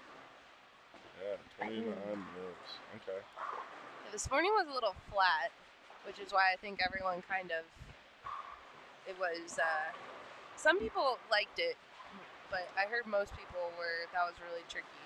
Was it the short pattern? Short pattern? Short pattern this morning, yeah, flat. 38 feet. I mean, kind of flat, not totally flat, but pretty flatter. Flatter, yeah. Than everything else, yeah. Scores? How was the scores? Scores were, U18 boys were the only high scores this morning. But I saw Nicole walking through, taking some scores. In a minute, we'll do a little score update. See how people are bowling. We also have some young ladies in front of us. I'll pull up our bios. Let's see if they filled out their bios. We can learn a little bit about the kids bowling in front of us. Kaylee's here. Kaylee is not up. Never mind. I'll come back to her. And she is up. Isabella did not fill out her bio. I'm telling you, what should we do to make these kids fill out these bios? What should we do? It always has to have some type of incentive. I know. One time I tried to give them a ball and they still didn't fill out their bios. Really? Even for a bowling No, ball? I know. It's crazy. Maybe a bowling bag. Maybe a bag. You know what? That's not a bad idea. It's harder to get a bag or anything than it a is. bowling ball. Yeah. And the bags get so much use out of them. Yeah. Flying, and we had one bowler come in. The airlines broke a wheel off. Right. It's crazy.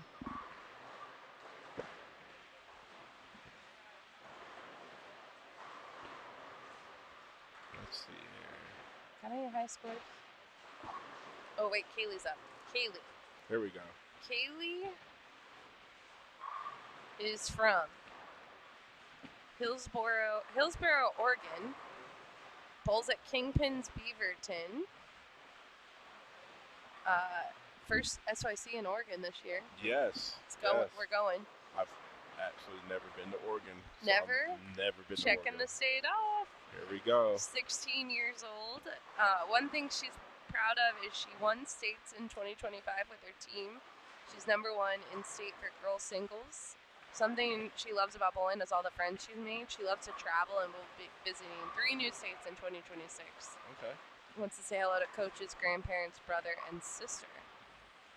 Nice. I wonder what the 3 new states would be. I don't know. Wonder if Nevada's one of them.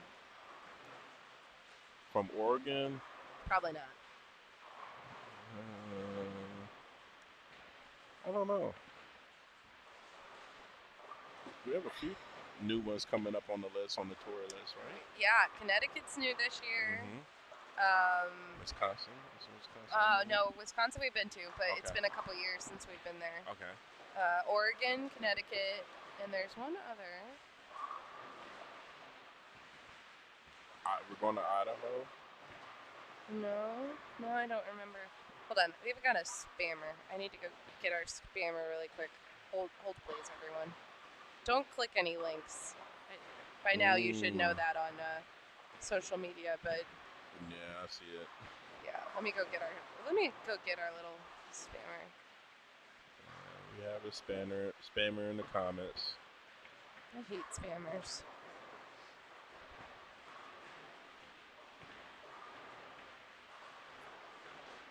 I can't even find it.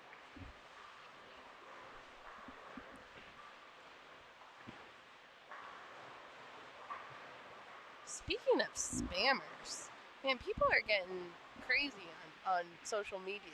Yeah. There's that phase 2 thing we keep hearing about that's mimicking Bowler's Mart. That's been going on for quite some time now. They come and go, but yeah, they try to give a free bowling ball away, and they match our website and our Bowler's Mart website and on social media, and everybody doesn't fall for it. A lot of people are very familiar with what days Bowler's Mart give bowling balls and stuff away, or for giveaways.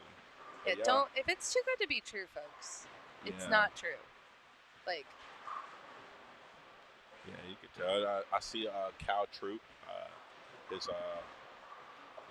professional page, his pro page, got hacked, and he lost his Facebook page. Yeah, it was just. That's a lot of work. That's a lot of hard work that he's put in for something like that happened. It's unfortunate. Yeah, I actually was chatting with him this week about it, and it sucks. So it's easy to fall for some of these scams now. They're getting smarter and smarter, but. All right, so let's look at some scores. U18 girls medium.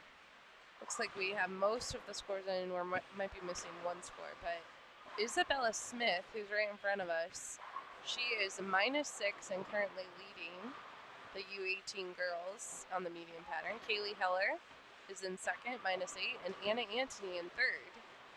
Tied 3 ways with Anna Antony, Julia Rouse, and Kennedy Ashworth. Okay. But overall, Anna Antony still leads the way, +101. And Anna could break the SYC all-time title record this weekend. Oh, really? Yeah. And how many titles does she have? 15. 15, so she could be number 16. Yeah. And she would officially claim it from her and Gianna.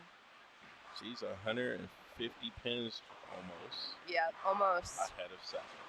So U18 boys, go back to the medium. So it looks like we do have all the scores in. Angelo Galafaro, who also is in front of us. Wow, we got all the bowlers. +101, Ernesto Reynoso +99, and Sebi Vetter +82. Mateo, of course, went 300 game 1, but then he had a little rocky game 2, 177. And U15 girls, current leader, Alexandra McCowan, +12. Eliana is in second, +10, and Abigail Cuspert in third. Overall, let's see who's lead. Alyssa Randisi is up at top, -132. Alexandra's right behind her, though. That's a tight top 5 right there. It is tight. Yeah. I'm going to go back to U18 boys total. Brady is leading currently overall, and Gavin Fernandez is second, followed by Angelo third for U18 boys. U15 boys, medium, Trevor Mason, +104. He's gone 266, 238. Dylan Ingram and John Verde. Okay. It looks like the top 10 and the U15 boys are all plus. They like the medium. There we go. They said, you can have the short, we'll take the medium. There you go. Overall, Trevor, Dylan, and Tyler Adams are the leaders. U15 girls. Oh, we already did that one. U12 girls. Stevie Newton leading the way. Taylor Morgan in second. And Taylor is leading on the medium. And then U12 boys. Colin Park leading on medium.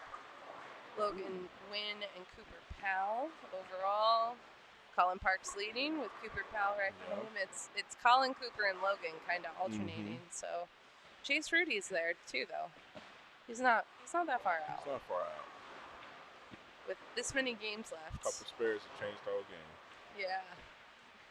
And all those scores are posted on bullmetrics.com. Let me just drop it in the chat. Isabella Smith just had a nasty 8-pin. Did she really? Yeah, very slow-mo. You could watch the 8-pin all the way through. Shout out to Terry McKinney in the chat. He wishes he was in Vegas. We wish you were here too. What's up, Terrence?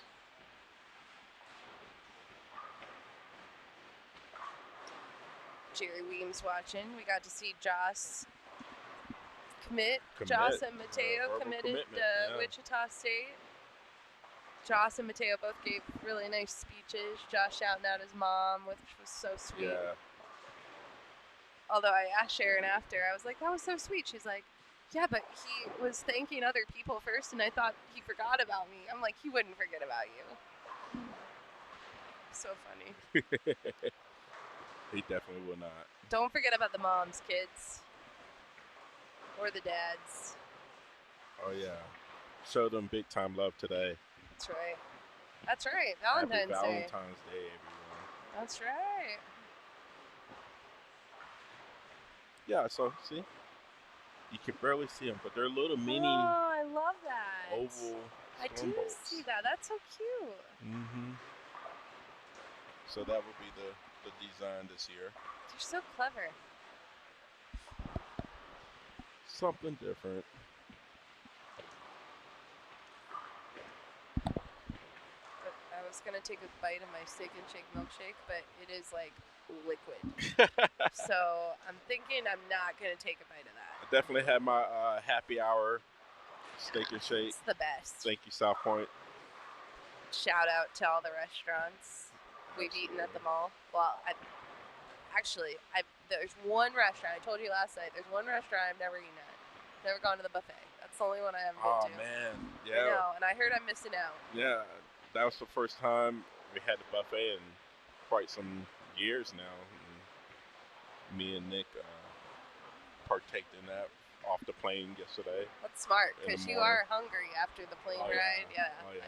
And you don't really know what time it is when you fly that early in the morning. Yeah, we were first flight out of Florida, and then first flight in,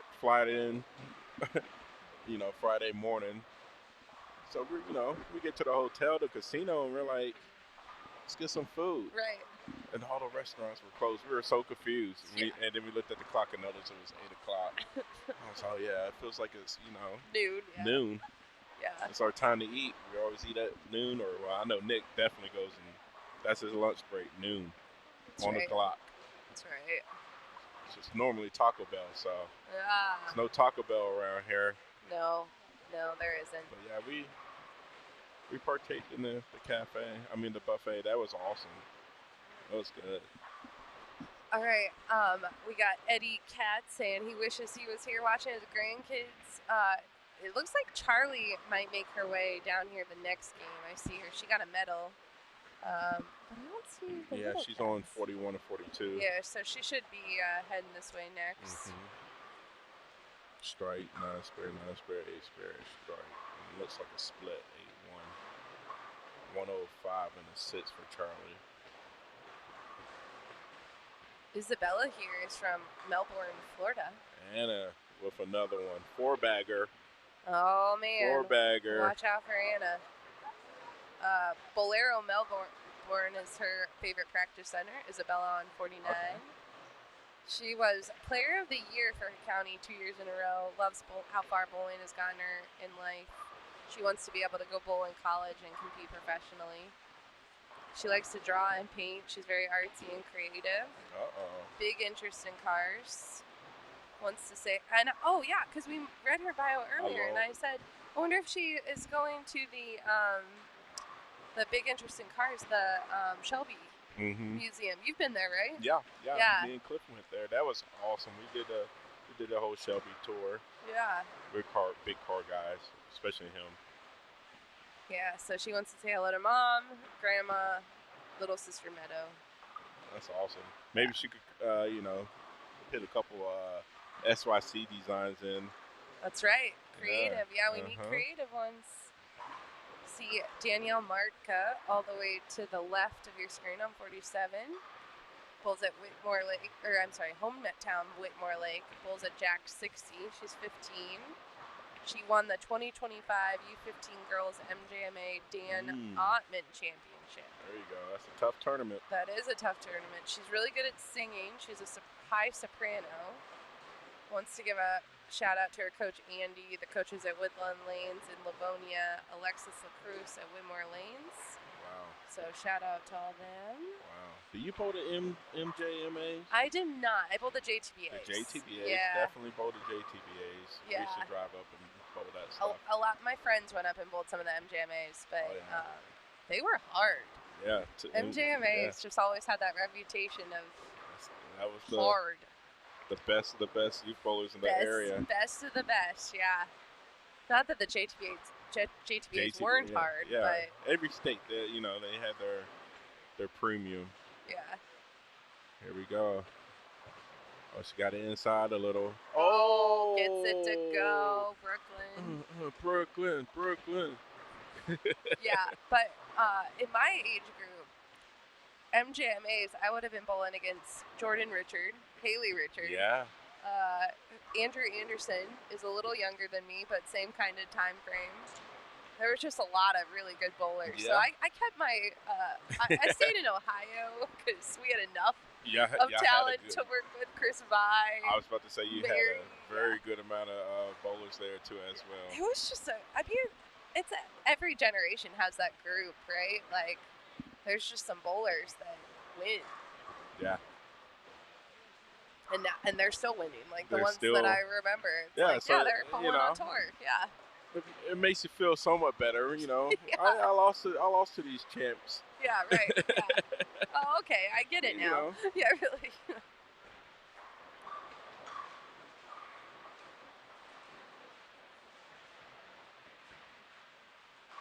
Alright. I was gonna see, I think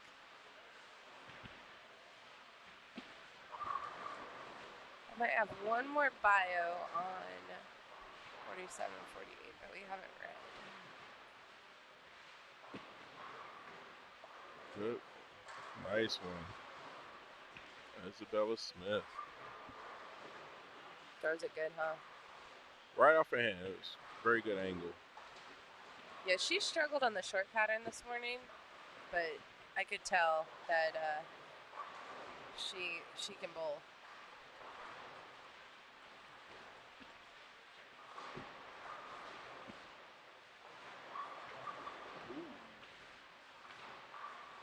Oh, 3-6-10, one of the hardest spares.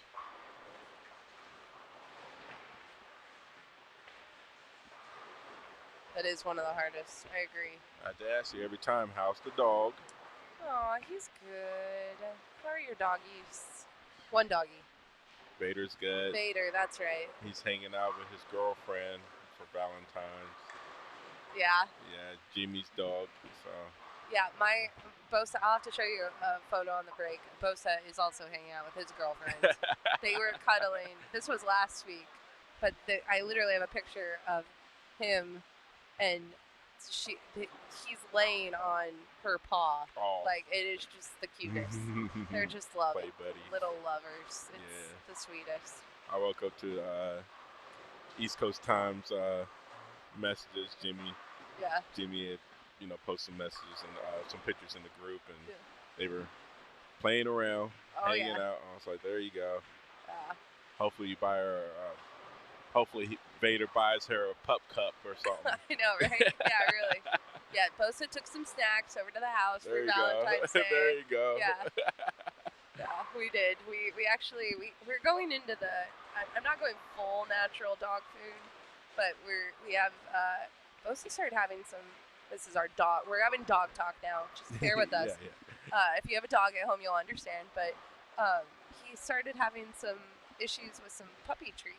Oh, okay. Like, not food, but like, I guess they had so much stuff to like treats that you give them for training.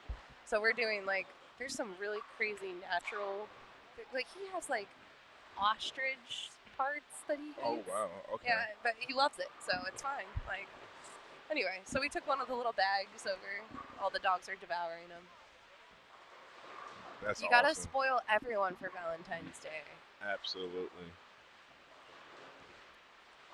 But it's been so nice in Utah. I mean, you don't understand this in Florida, but we're having like 60, 70-degree temperatures in the winter, which is rare in Utah. So we're like walks with hoodies, and it's great. Yeah, well, it's colder. Yeah. It's colder in Florida right now than it is here. Yeah, you guys got more snowfall than Oh yeah, Utah did. It is freezing right currently in Florida.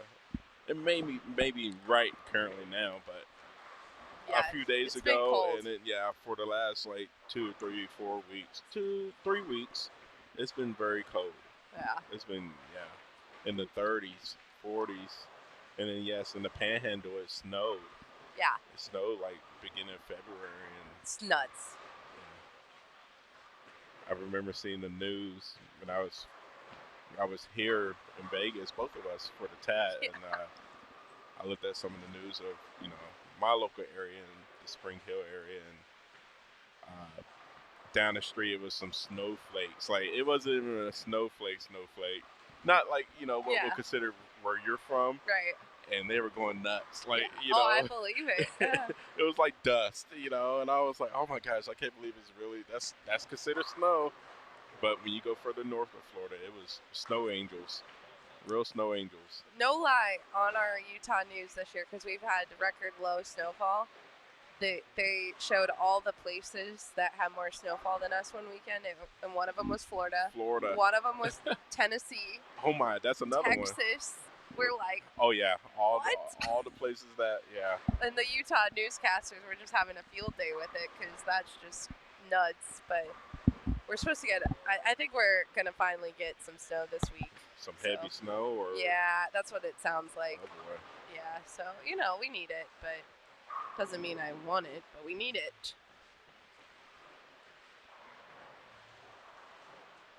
Speaking of Texas, she's coming up next on 47, but Jordan Myers is from New Braunfels, Texas, bowls at Astros Super Bowl, 17 years old. She's a 2-time San Antonio City champion. There you go. She's done color guard for 4 years. Ooh. It's one I don't hear a lot anymore from the kids, but every once in a while. Color guard's a big deal. That's a big one. Yeah. It's very hard task. It is. A lot of discipline and rhythm, and one of my nephews, and 2 of them, 3 of them actually, played a part of that position. So. Yeah, here's one. Oh, man. So Miss Jordan is up on 47, but she will appreciate our puppy talk. She wants to say hello to her dad, uncle, and her puppies, Juju, Onyx, and Gunner. Ooh, 3 puppies. Yes. So we will say hello. We always love to say hello to the puppies. Absolutely. Shout out to the cats and the bearded dragons. Yeah, and all really. that, Any animal. Any animals. We are fans. We're dogs. We're dog lovers for sure. Over here. Yeah. Trying not to be biased here, but oh no, I'm biased. I love the dogs. Although my neighbors did get a cat, and Bosa and the cat are kind of buddies. They've become like kind of friends, which is weird. They don't know how to play, but they get try. along. like Bosa loves. He's a herding breed, so he likes to chase, and so he'll go to chase the cat. But as soon as he gets close, he stops, and then the cat will stalk him, but won't come all the way over. So they're like playing in their own ways, but not. They won't cross the boundary. Yeah, it's really kind of funny to watch. It's like the Tom and Jerry and the Bulldog. They want us to talk about Jake Spear. If I have a bio on Jake Spear, I don't see Jake Spear in front of us.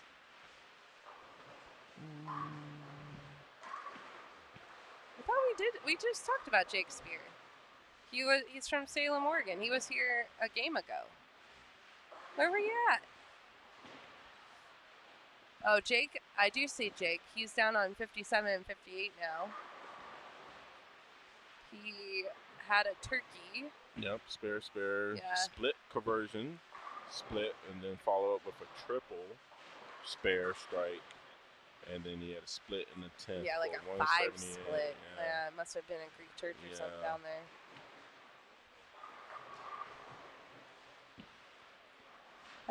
I was like, I just saw Jake Spear. Yeah, that's one game ago.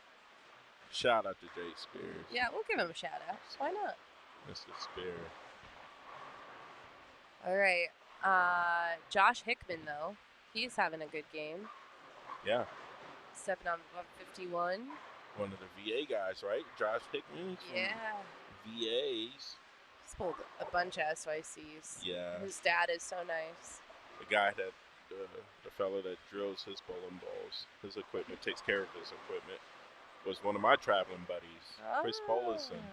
Shout out to Chris Bolison. He was a Team USA bowler. Nice. During his time.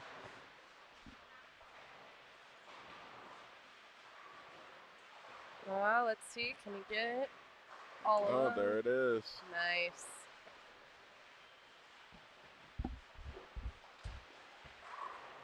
Yeah, he's grown. I known that young man for quite some time now. He's taller than me now. Whoever's in the chat wants to know who Jake Spear shouted out. Jake shouted out his coaches, his kitten, Witten, Isaac, Coach Terry, and culinary teacher Jeff.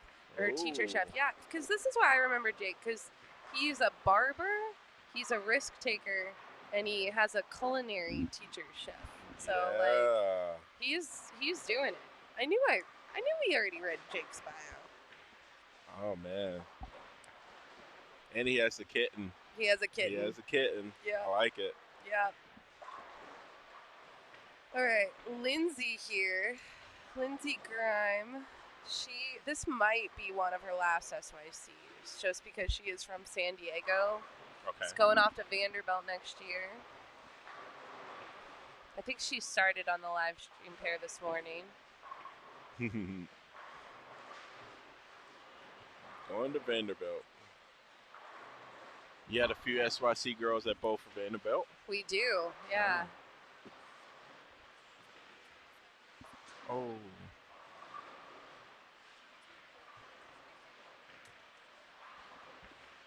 It's a good shot by Lindsay.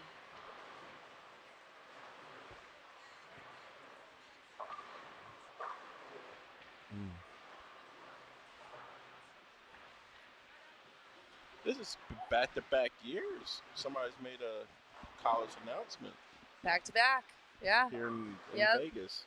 Maybe Yeah, because Vegas last year it was Caitlin and Avery. Yeah. Yeah, and if we've done them in the past too. We used to do them at Wichita when we went to Wichita, Kansas. Okay. I think Spencer did his announcement in SYC. Brooklyn Gagnon did an announcement.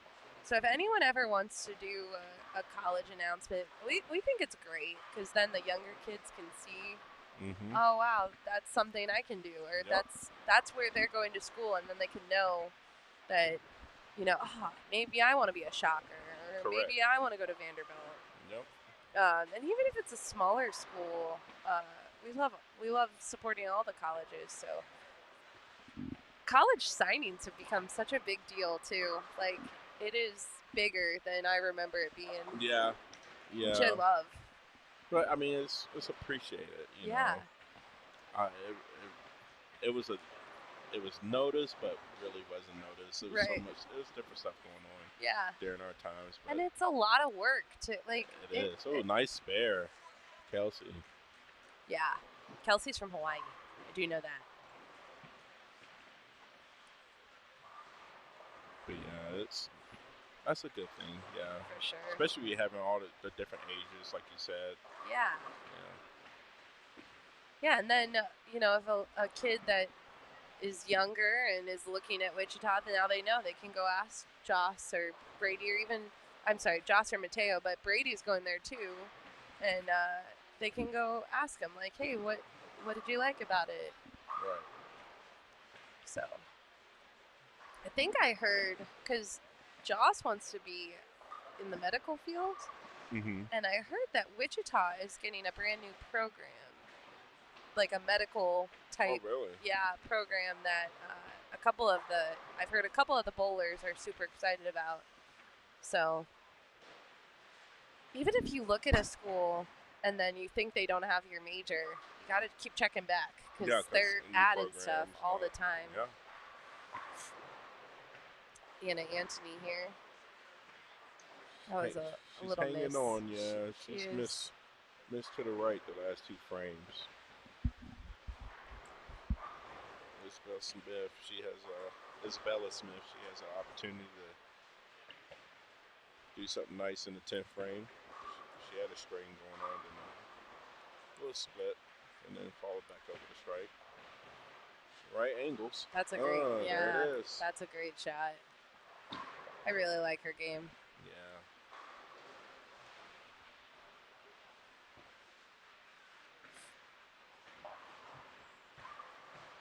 We might be getting some U12 girls in front of us, I think, maybe.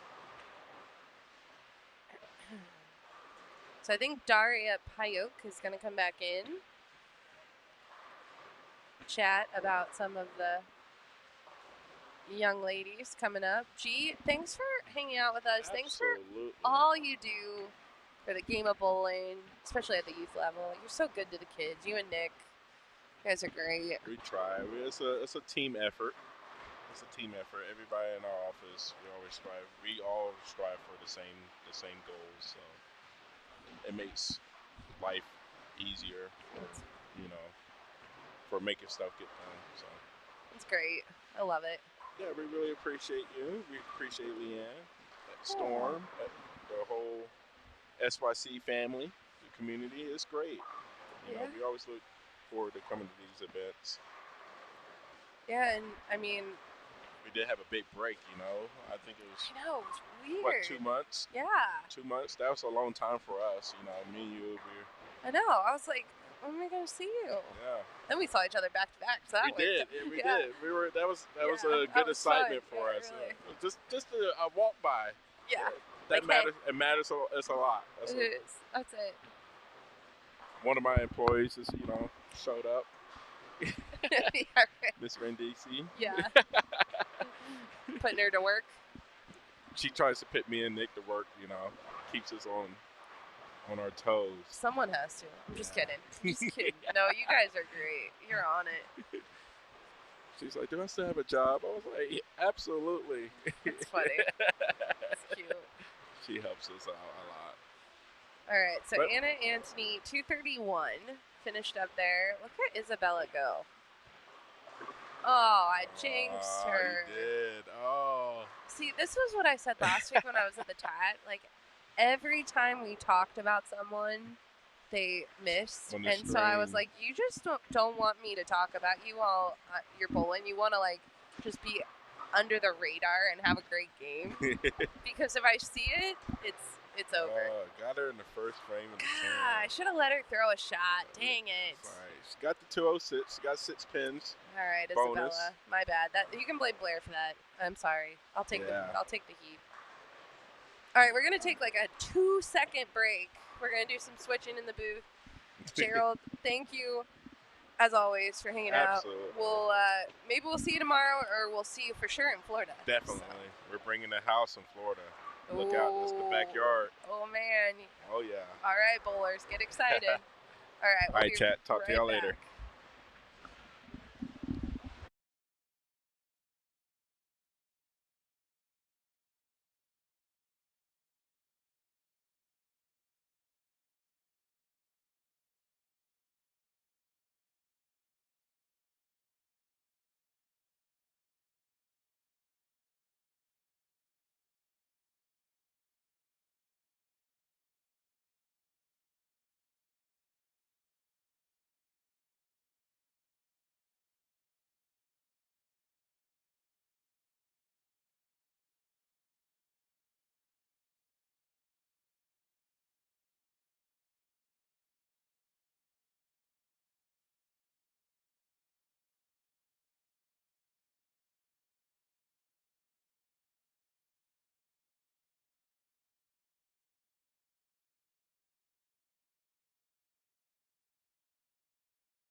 All right, we are back. I am joined again by Miss Daria. Hello, Daria. Hi. Are you not tired of talking all day? I am tired of talking all day. You see my cough drops. Yeah. Yeah. You're doing really good though. Oh, thank you. I don't know how you can do that, but it's awesome. I'm trying to right now access the scores. Do you think there's going to be scores after game 2? Leanne is literally putting them in right now, so I would just Okay. wait another maybe 5 minutes. I did Perfect. just see her. Awesome. But we finally have some U12 bowlers in front of us. Let's the young. You love watching these little girls. This pair in front of us, 47 and 48. I'm trying to pull up all their names. Oh dear. What did I do? Spelled our name wrong. So we have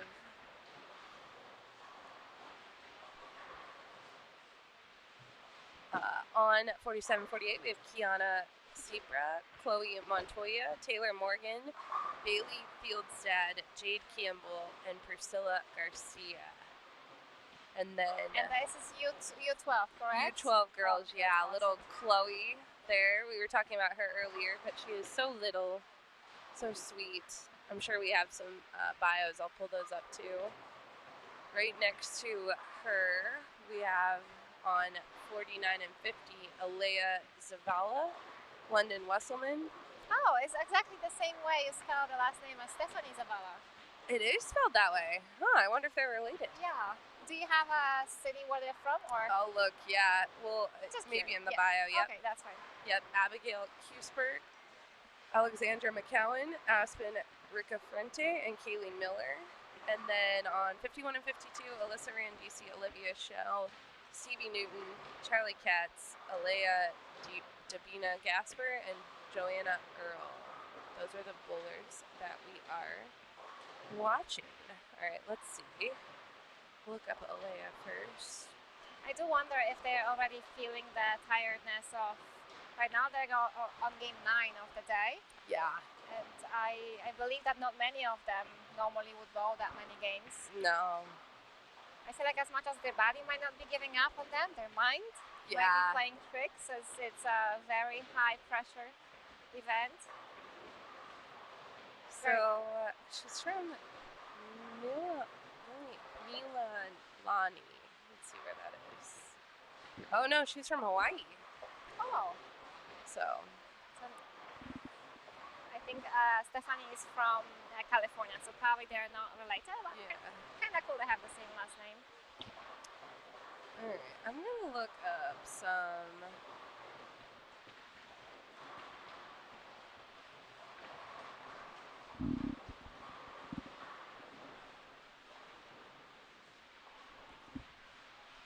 All right, so it doesn't look like Kiana filled out a bio, but Chloe Yeah, mine is did. on the front floor currently. She is. She's rocking.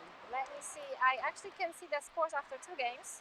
So Kiana was sitting at minus 67, trailing behind Taylor, who was minus 23, and both of them are bowling on the same pair. Ah. Yeah, all the U12s usually bowl together. Okay. Because that division's usually a little smaller. Are there more U12 boys than girls, or it's general? Sometimes, usually, yeah, a little bit. Usually, like we might have 2 U12 boys pair, and 1 U12 girls pair. I almost got lucky. So in front of us on line 49 and 50, is that U15 division? Yes, yeah, U15 girls, yep. Let me see if we can have some scores after game 2 for that division. Trevor Mason is plus 75 after 2. She's not on that pair though.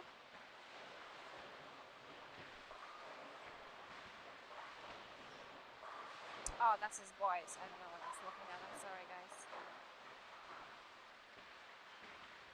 For the girls in U15, Aliana is leading with 6-13 after 2.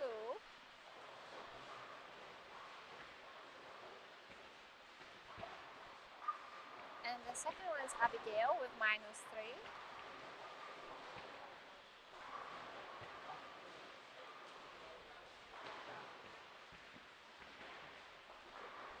So on 47, Ms. Priscilla Garcia, I do have a bio for her. She's from Porter Ranch, California. She bowls at Harley's Valley, 12 years old.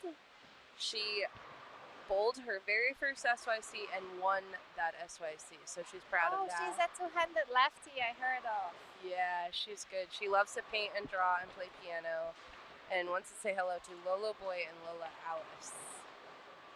Oh, what a pickup by Miss Chloe over there. I did have a bio for her too. Let's see. It's always fun, the young ones. Chloe is from Salt Lake City, Utah, bowls at Valley Lanes. 8 years old, first SYC. She likes bowling and meeting new friends.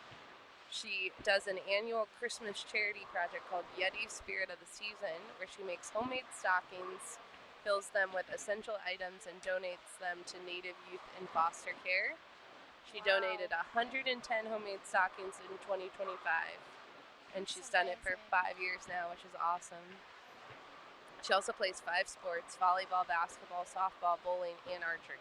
Does her day has like 36 hours or something? Yeah. Where is she squeezing all of that? That's awesome. I know, it's crazy. And she wants to say hello to all her family in Salt Lake, Washington, D.C., and on the Navajo Reservation, and all the Yetis in the world. She's living on our side of the United States, right? Yes. Utah area. She is, yeah. Miss Taylor Morgan there, she's a big fan of yours. Yeah, she's very sweet. Yeah. I don't remember the first time. I just realized that 2 years ago she was 9. So I know, she has been bowling these for a long time because her older brother bowled too. And she didn't want to just come and watch, she wanted to bowl. So. Yeah. I like to see the drives in those kids. One of the things about Taylor that I find amazing is that because her brother would have some bowling balls and she wanted to be able to throw them too, and because she wanted to be as strong as him, she's been throwing at 14 pounds, I think, ever since she was like 10 years old. So I think that's pretty cool. Let's see about Abigail. She's up on lane 49.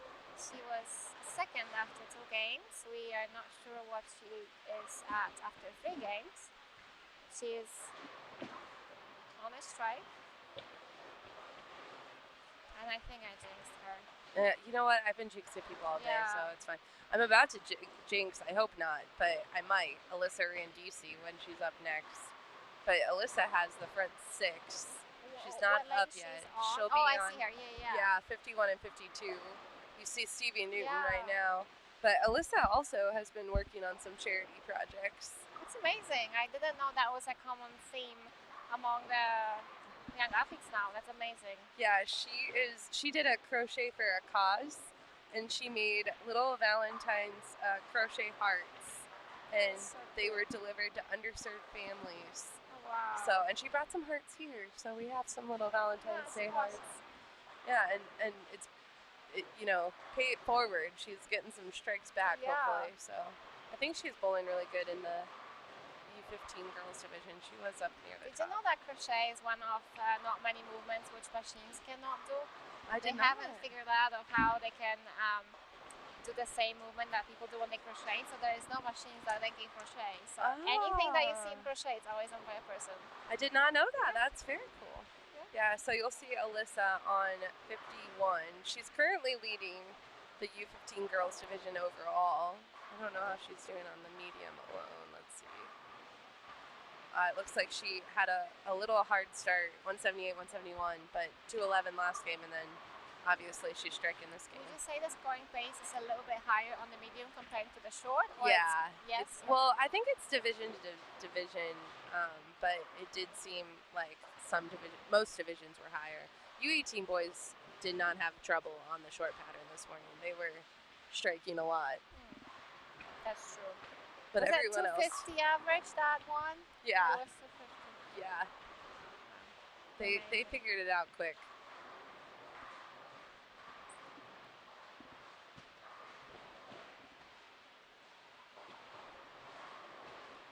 Well, Alyssa is up. hope I didn't jinx her. 52.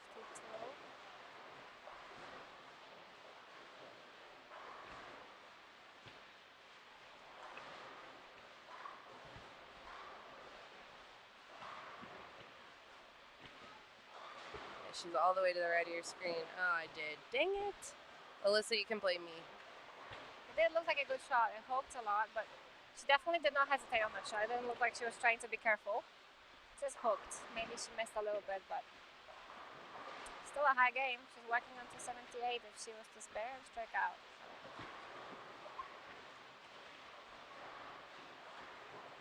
Do we know how old is Jade on lane 47? I don't have a bio for Jade. I just looked that up. She does seem like she might be currently the youngest participant. Would that be right? She's one of the youngest, yeah. I think Chloe on 48 she's the youngest for sure.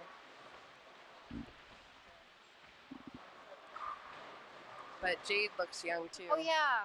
Sorry, I Yeah. completely yes, because I looked at the wrong lanes. I did mean Yeah. Chloe. Chloe was. I think she's 6. I think that's 6. what. Yeah. That's so awesome. Yeah. Chloe is 8. She's 8 years old. Sorry, 8. Which I think the youngest we've ever had is a 7-year-old bull. So So cute. she is so cute. She reminds me of little Ellie Kate when Ellie started.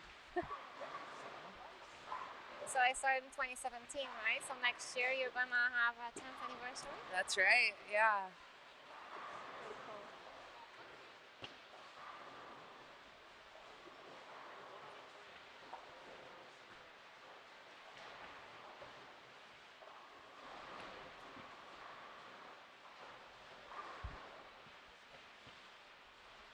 Taylor Morgan does not like She's not 47 happy. and 48. She is like not digging it. Yeah, she just came out from 204, which could have been the highest game of this block. And sometimes when you come in too hot on the next pair, expectations get a bit too high, and it's very easy to just lose it a bit. But it's exciting to watch that. It's gonna be really exciting to watch game 5. Yeah.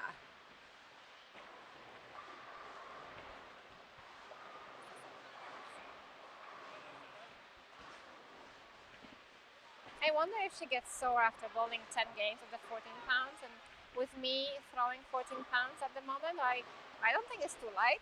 So with Yeah. her being a two-hander, that requires even more strength. Absolutely. I believe it's really cool. Yeah, she's been throwing 14 pounds for a long time. Yeah, that's even crazier. Yeah. Do you know who is leading for U18 girls? Just curious what's the scoring pace for them and how is it looking at the moment. So U18 girls, it looks like Anna Antony is leading at plus 14, and then Jenny Vasquez is second, plus 1. How old is Anna at the moment? Is she about to age out, or she's not even She close? is starting Vanderbilt next fall. So is that her last season? This is her last season, yeah. Okay. Yep. And you said she had 17 titles? Is it? 15. 15? A Yeah. lot. I think it's 15. Yeah, 15. 15's the record right now. So, yeah. And I think she's leading overall, too. Yeah, overall she's plus 132. She has quite a good lead. Almost 100 pins on second right now, overall.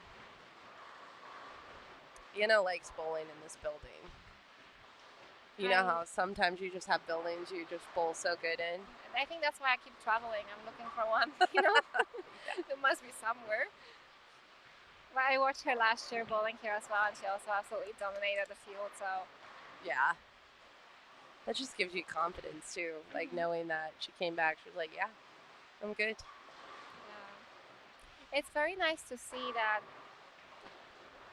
like young athletes don't really feel the pressure as much as like older athletes might feel after leading so much.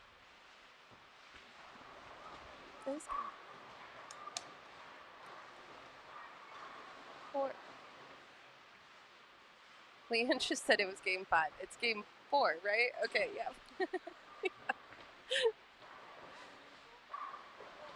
So going back to Anna, it's really cool that Anna's been dominating so much for so long, and she's still very much out there, and she's still not letting the competition really catch up to her too much. Right.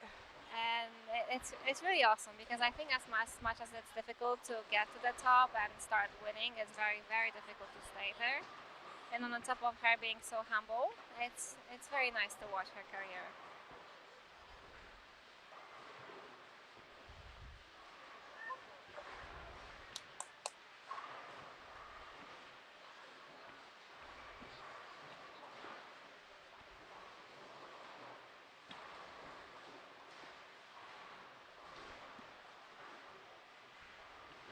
Good spare by Priscilla. That was really a good one right there.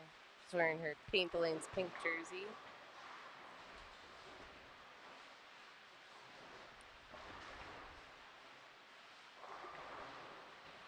I'm looking for some high scores, and there's quite some. We have a 279 on the second pair of the house, but unfortunately it's too far away. I think his name is Henry. Can you see? It's the very top of the second monitor. Oh yeah, Henry Mann, 279. Wow.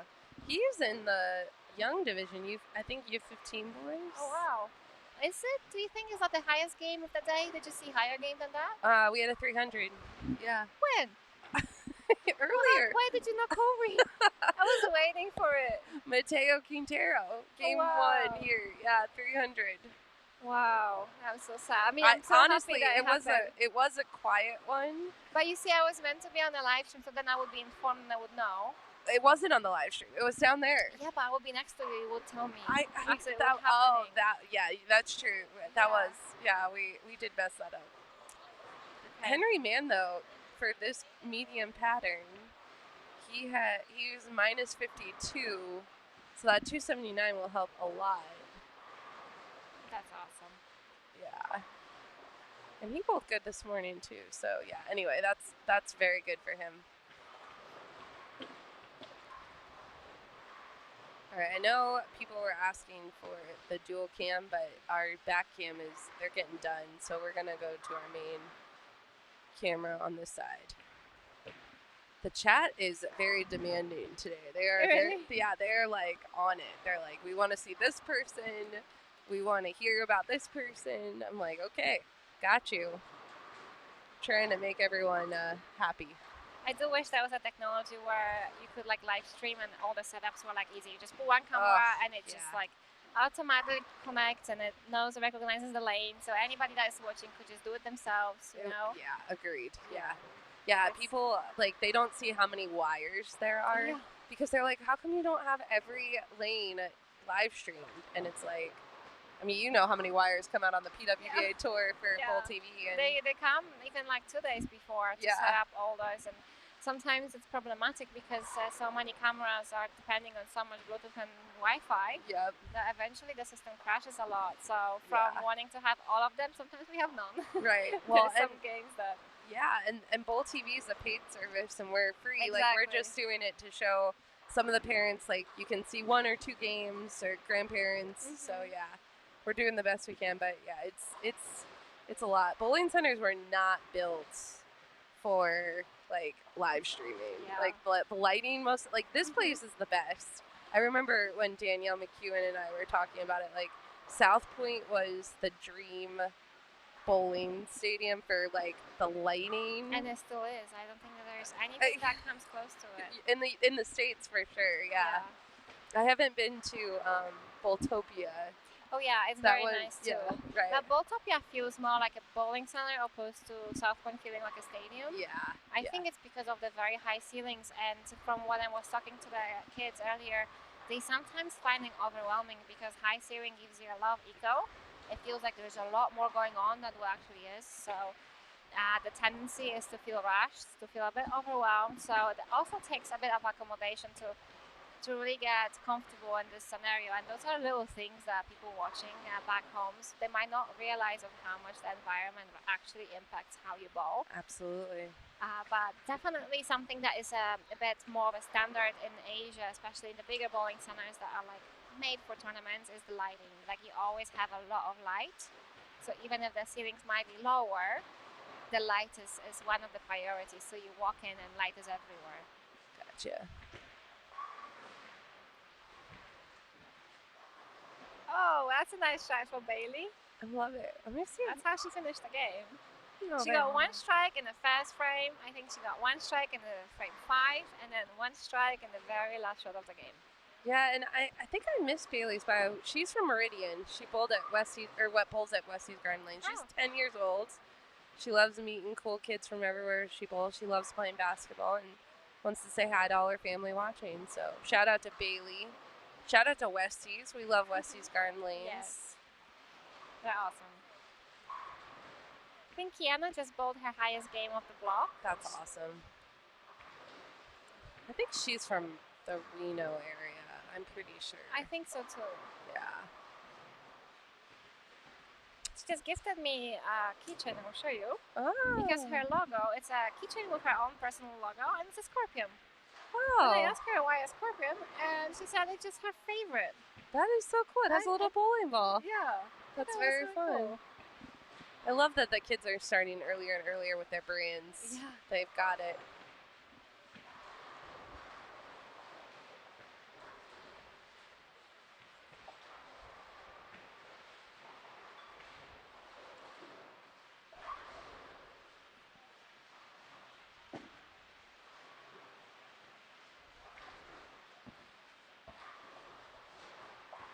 So I feel like the lanes 31 to 36 are about to start game 5. Mm-hmm. I'm unsure about the other side of the building, whether they're trailing behind or they're... Let's see. I do feel like the younger groups tend to take a little bit longer just because of them striking a little bit less, not because they're slower, because we already talked about it. They're not slower at all. No, yeah.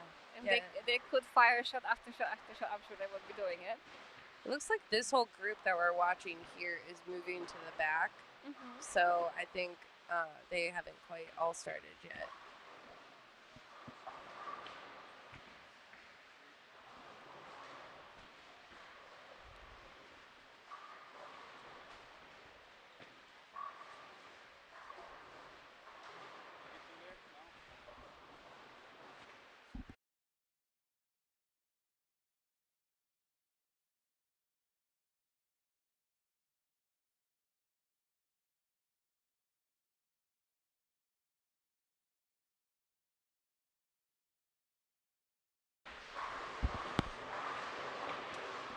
All right, so we are gonna watch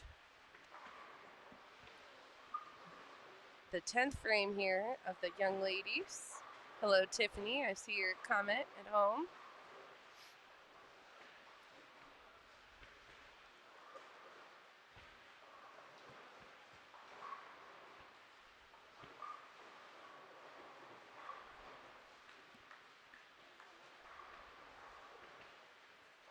Let's see if Abby can pick this up here. She does. Great shot by Abigail.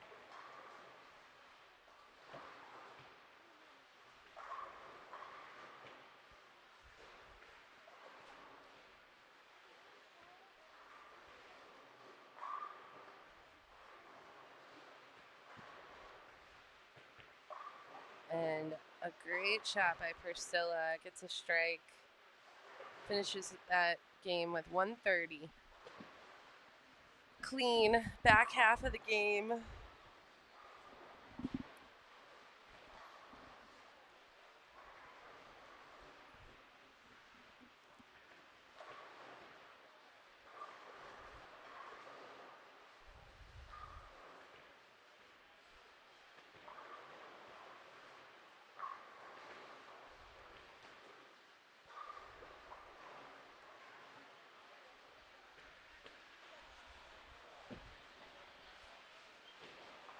Alright, and we have Alex here. She started with a strike on 50 and 10th.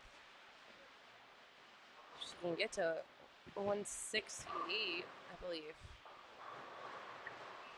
Oh no, Taylor. I just went to talk to her. Yeah. I really helped, right? Well. I just told her not to be afraid to throw it. She did throw it. She did throw it well, yeah. Yeah. It's just very unfortunate always, right? Like you bowl a high game and then suddenly, I don't know if you had that experience yourself in the past. She almost made it. You know when you like bowl at like 300 and then you come off the high, that's when it's so difficult because your heart keeps racing, but the pressure is different now. Yeah. It's very difficult. It is so difficult, yeah. Well, she'll bounce back, I'm sure.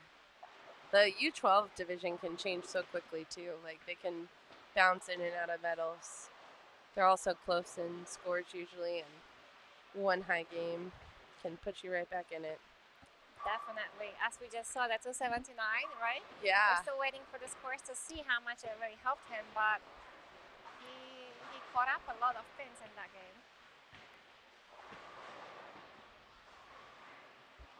Do you have a favorite bowler? Not from the SYC. I'm just in general. Yeah. My favorite bowler growing up was Leanne. I liked watching her bowl. Cool! Right? Yeah. Now you work together. Oh yeah, it was. Yeah, it was funny because when I did my job interview at Storm, they asked who my favorite pro bowler was, and it was Leanne. And then they had Leanne pick me up from the airport, so it was very funny. I'm sure you were a bit anxious. I'm very, very nervous. Yes. But she was. But then I was also, like you were, in the generation where the tour kind of went away. Yeah, so it was hard. But growing up on the men's side, I really liked watching Mike Fagan bowl. I liked his swing a lot. So many people say that, and unfortunately, I missed that time frame when he was at his peak. Yeah. So I don't really. I know how he bowls, and I think he bowls amazing. But I think what makes bowlers special, that makes you really like them, is also the demeanor and how they carry themselves. And I haven't really had a chance to really watch him more than a short reel here and there of his game. But he was definitely one of those who was like a supernatural. I feel like his game was different than others, but it was working so well with his body that you could never tell that he was fighting his body or doing something not ergonomic. Yeah, they would. There was a tour stop that came through my hometown when I was little, and he was bowling at the time, and so we would just watch. We would like follow him and watch him bowl all the time. What about you? Who was your favorite bowler? I feel like I wish I wasn't as oblivious when I was a kid. I was one of those, I just like bowling, Yeah. I was not too interested in the history of it or like watching past shows. My favorite bowlers were the ones I got a chance to see in real life or sometimes on TV because bowling was such a new sport in Poland. Right. So I would always say it was Belmo because I met Jason when I was maybe 11 years old or 12, and unfortunately my dad, who doesn't speak any English, had me always go up to him and translate. And it was always super awkward, and Jason was always very polite, and he was very nice. And ever since we kind of developed a friendship, That's then cool. he would see me when I'm 13 with his dad, and he would just, thumbs up to my dad. So I felt like on top of just being someone that pioneered the 200 game, he was also a very good professional that was representing the sport. I also loved watching Tom Barrett. That is a game that I always felt was phenomenal. And on the girls' side, I was always in awe of Deandra Bailey. Yeah. It was also mostly because she was on the Team USA for many years, so I got to see her bowling like World Championships. So I saw her in real life, and I didn't have a possibility to see many other players bowling live back then. But she was definitely the one that I also liked her energy and. Yeah, she was fun to watch for sure. Kelly also, like now that I think about it. I was always scared of Kelly. I don't know why. She's so funny. She did seem intimidating, I think so. But now, like now that you know her, she's not. And now that she's coaching a lot. Yeah. But yeah, when she was like right when she won against Chris Barnes, I remember that, and that was crazy. Yeah, we have so many badass women. I think that Carol and Dawn Ballard. I think that the sisters, both of them, super cool to watch. I think Carolyn, I don't want to say energy, but I guess it's energy. It's a bit scary because I just watched her older shows when she was, the time when she just made like 15 TV shows in a row, and she was so aggressive with her bowling, and she was so good. I feel like if I was to bowl her, I would probably cry in the back. I don't know. Right. So she was one of the ones I also was very inspired in one way. Like. She's such a nice and polite and and sweet person in general in real life. And then she goes in the lanes and something comes out of her. Like, she's still very polite and all, but then she's so intense. I appreciate people that can be both. I agree. Daria, I think we're going to take a short break. I think you're going to go and chat with some bowlers. Yes. And then you'll be back in the booth tomorrow. Yes. For anyone. We're going to give the medals, right? Yes. Tomorrow for what's happening now? Yes. And then the trophies at the end of the day. Yes. That's the one everyone wants. Yeah. That's the all event, right? It's the big one. Yeah. Thank you, Blair, for having me. And you take some break from talking to me. Yeah? Of course, yes. All right. We'll be right back.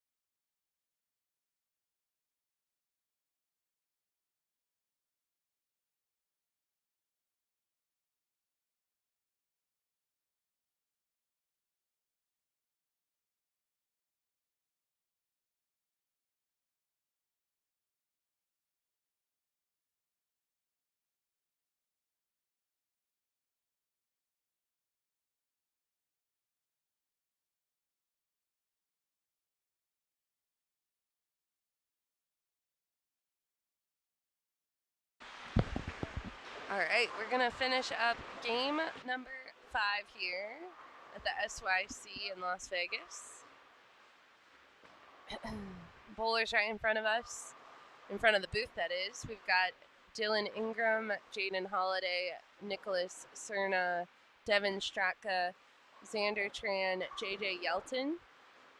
On 49 and 50, we got Caden Furtado, Aaron Odejebe, Trevor Mason, Nico Reggiani, John Abagania, and Mason Cardenas.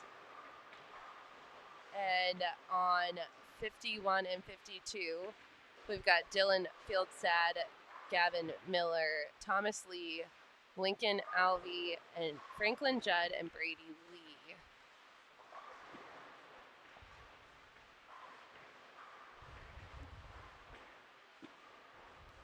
See if we got some bios. A lot of these bowlers have not been to the live stream pair earlier. I did see the message about going back to dual screen. I will be going back to full screen just because these bowlers haven't gotten the opportunity to be on the live stream pair yet today. So I want to make sure they get their fair share.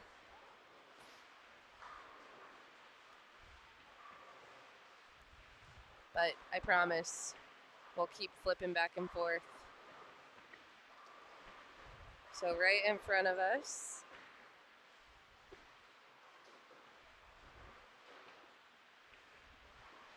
let's see if we just quickly have any bios, and then I'll go back to dual screen, I promise. So JJ Yelton, he is from Minooka, Illinois. Bowls at Strike and Spare 2, 13 years old. He won state for his school team and shot .299 twice in 1 month. He likes football and basketball, and he wants to give a shout out to the Brandolinos.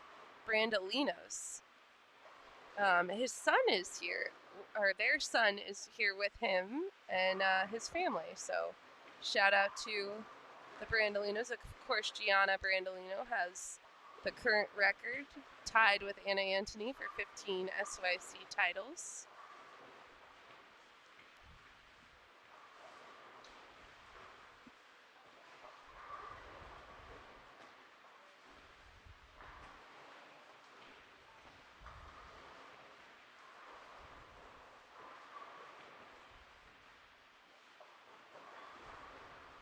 Dylan Ingram on 47. He's from Moore Park. He bowls at Harley Valley Bowl, 14 years old. He's the winner of a JBT scratch title. He is a starting setter for his high school volleyball team and wants to say hello to his grandparents, Papa and Nana O'Connor, Grandma Robin, and his filthy animal uncle, Chris Dritz.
All right, we also have Nicholas Cerna.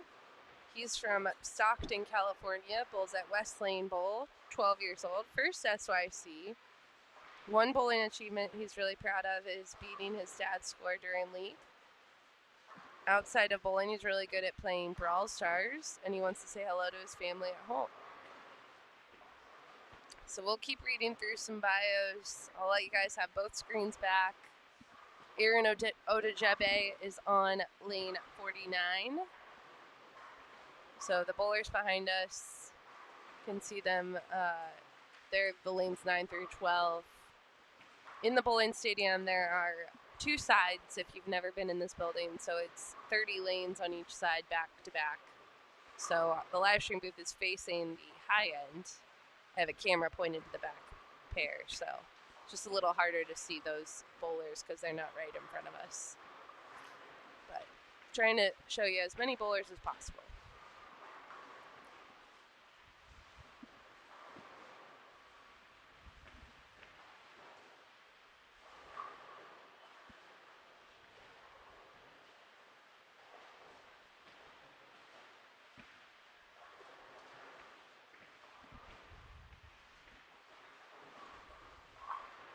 Trevor Mason here.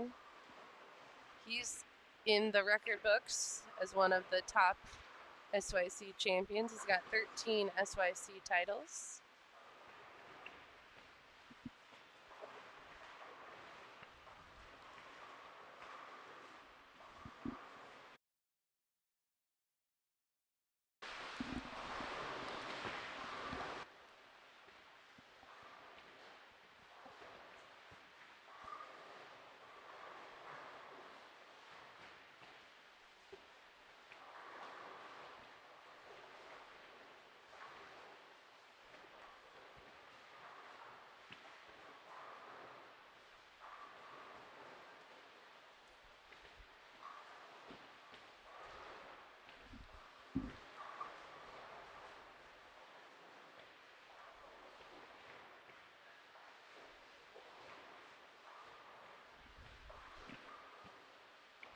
We are wrapping up here. This is the end of round number 2 at the SYC Las Vegas. The bowlers will not bowl anymore tonight, and then they'll come back tomorrow for 5 more games.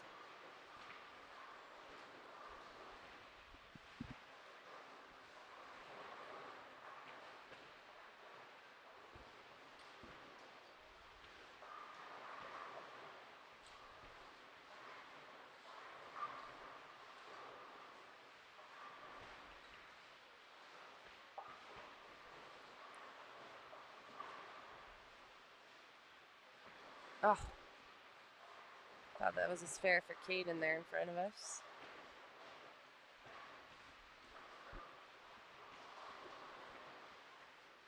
We'll give you some score updates as we get them.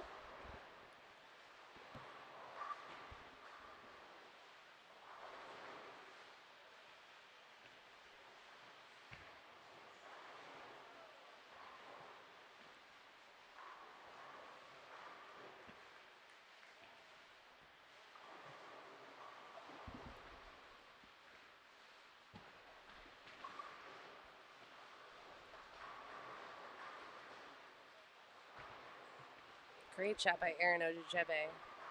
It's 4 in a row for him on lane 50.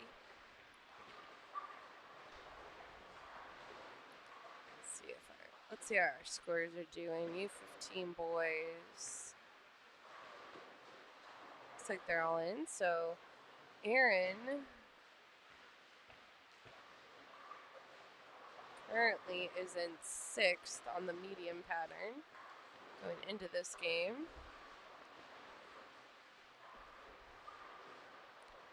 Trevor Mason, who's also on this pair, he is in 2nd at plus 89. Henry Mann, who shot 279 last game, jumped all the way into 5th.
Mason Cardenas here on lane 50.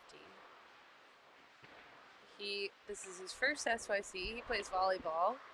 He has bowled a 300 game. Wants to give a shout out to his brother and sister. He's 14 years old and he's from Miliani. Another Hawaii bowler. Shout out to all the bowlers that traveled here all the way from Hawaii.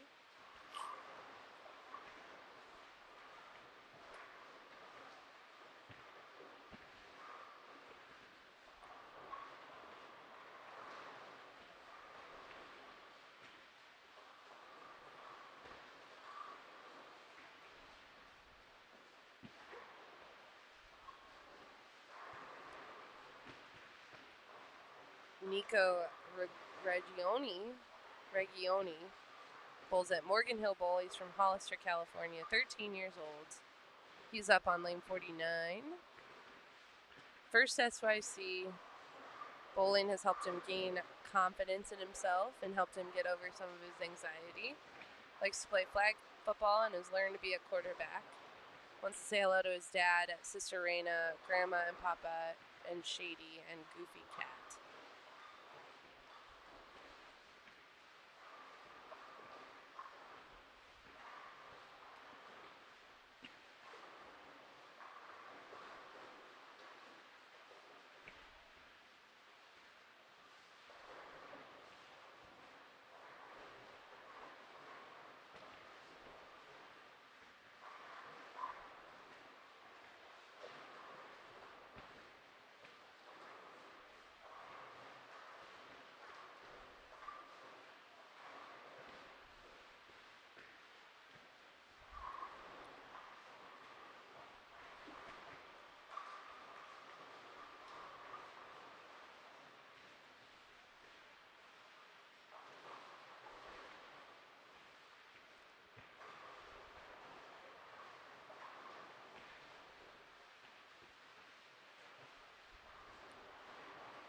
John Abagani had a great block on the short pattern. He medaled. See how he's doing on the medium. Currently in 10th. He's really bowling well. 171, 205, 215, 202. And only one open this game and staying clean.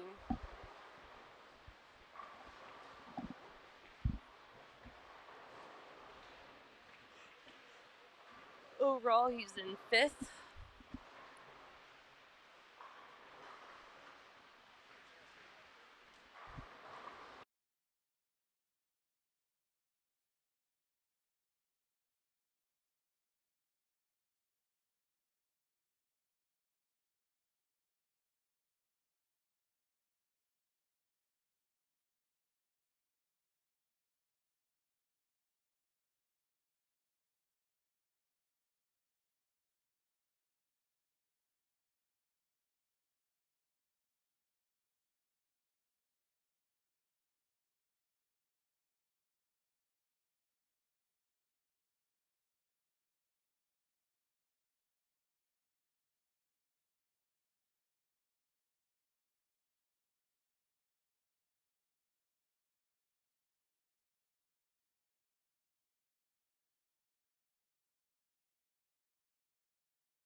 So ever since I talked about Aaron Odujebe, he has not struck. So let's see if I can unjinx my jinx.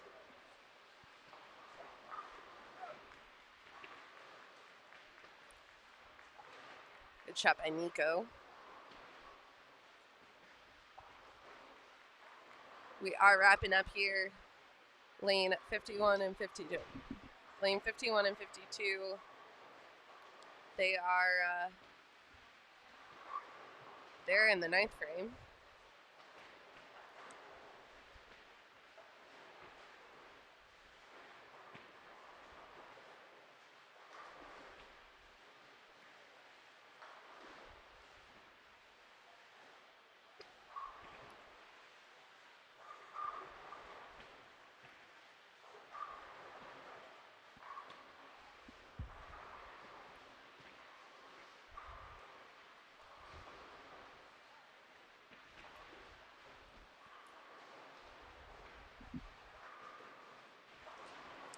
We have a Coach Jazz now spotting.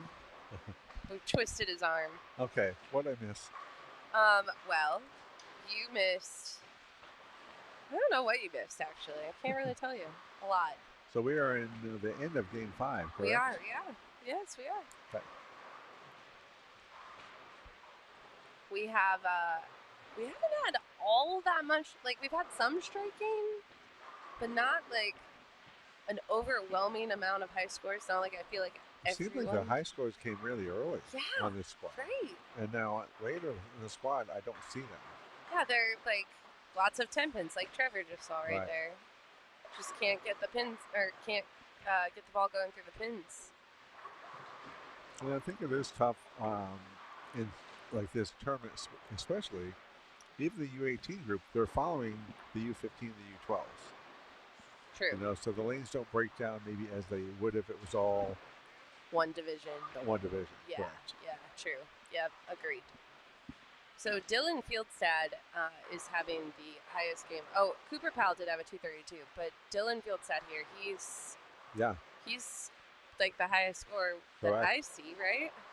Yeah, he's right in front of us, right? Mm-hmm, right to the right. Yep. He just. I guess he's going to have 234 if he picks up the spare. That is one of the higher games we see over here. Yeah. And I took a quick look over there, and there's not many high scores over there either. Yeah, so it's just... Cooper Powell had a nice 232. And Dylan finished that off for 234.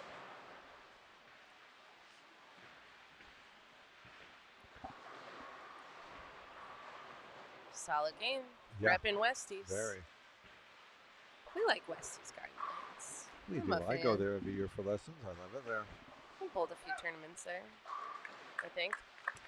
I know we've run the SYCs there, yeah. I've been to 2 of the SYCs bowled there. one tournament there at least. I don't know. I feel like I have.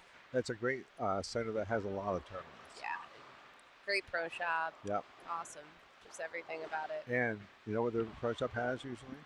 Dogs. Dogs. Yeah, we love exactly. If you have dogs, I will come. Yeah.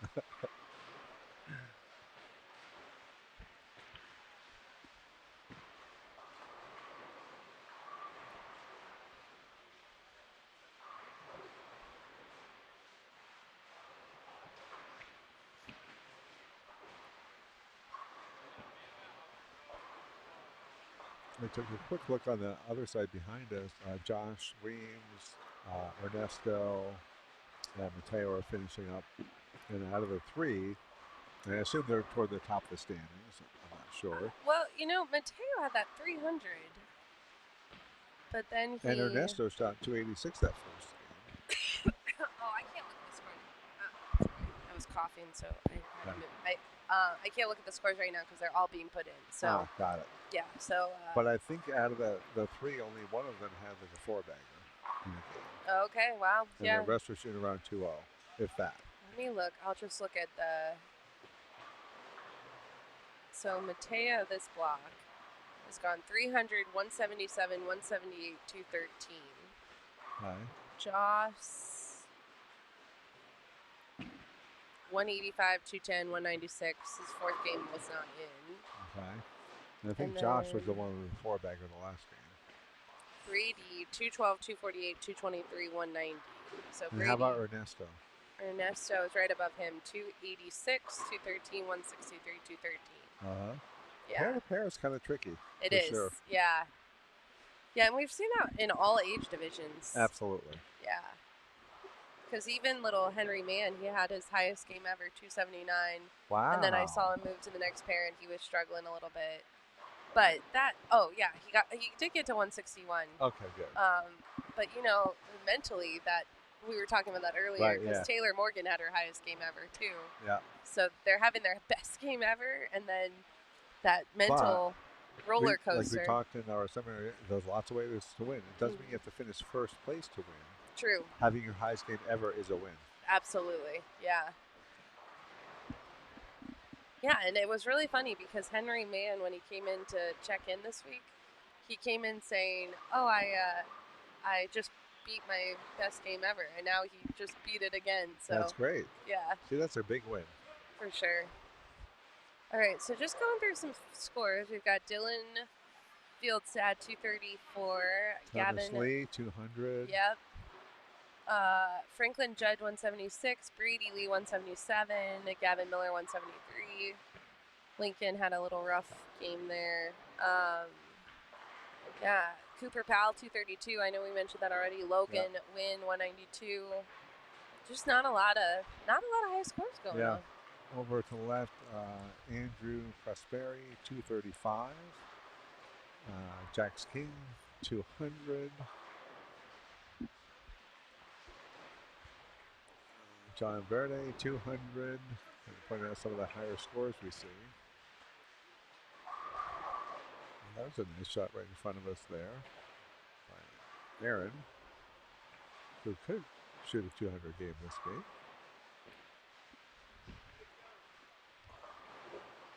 Trevor Mason coming up on lane 49. He's clean with a double. He's on a strike, so this is going for another double. He's in the 9th frame of game 5.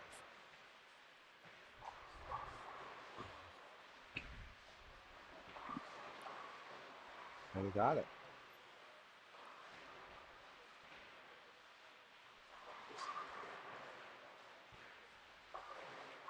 I love little John Avagana. I love watching him bowl.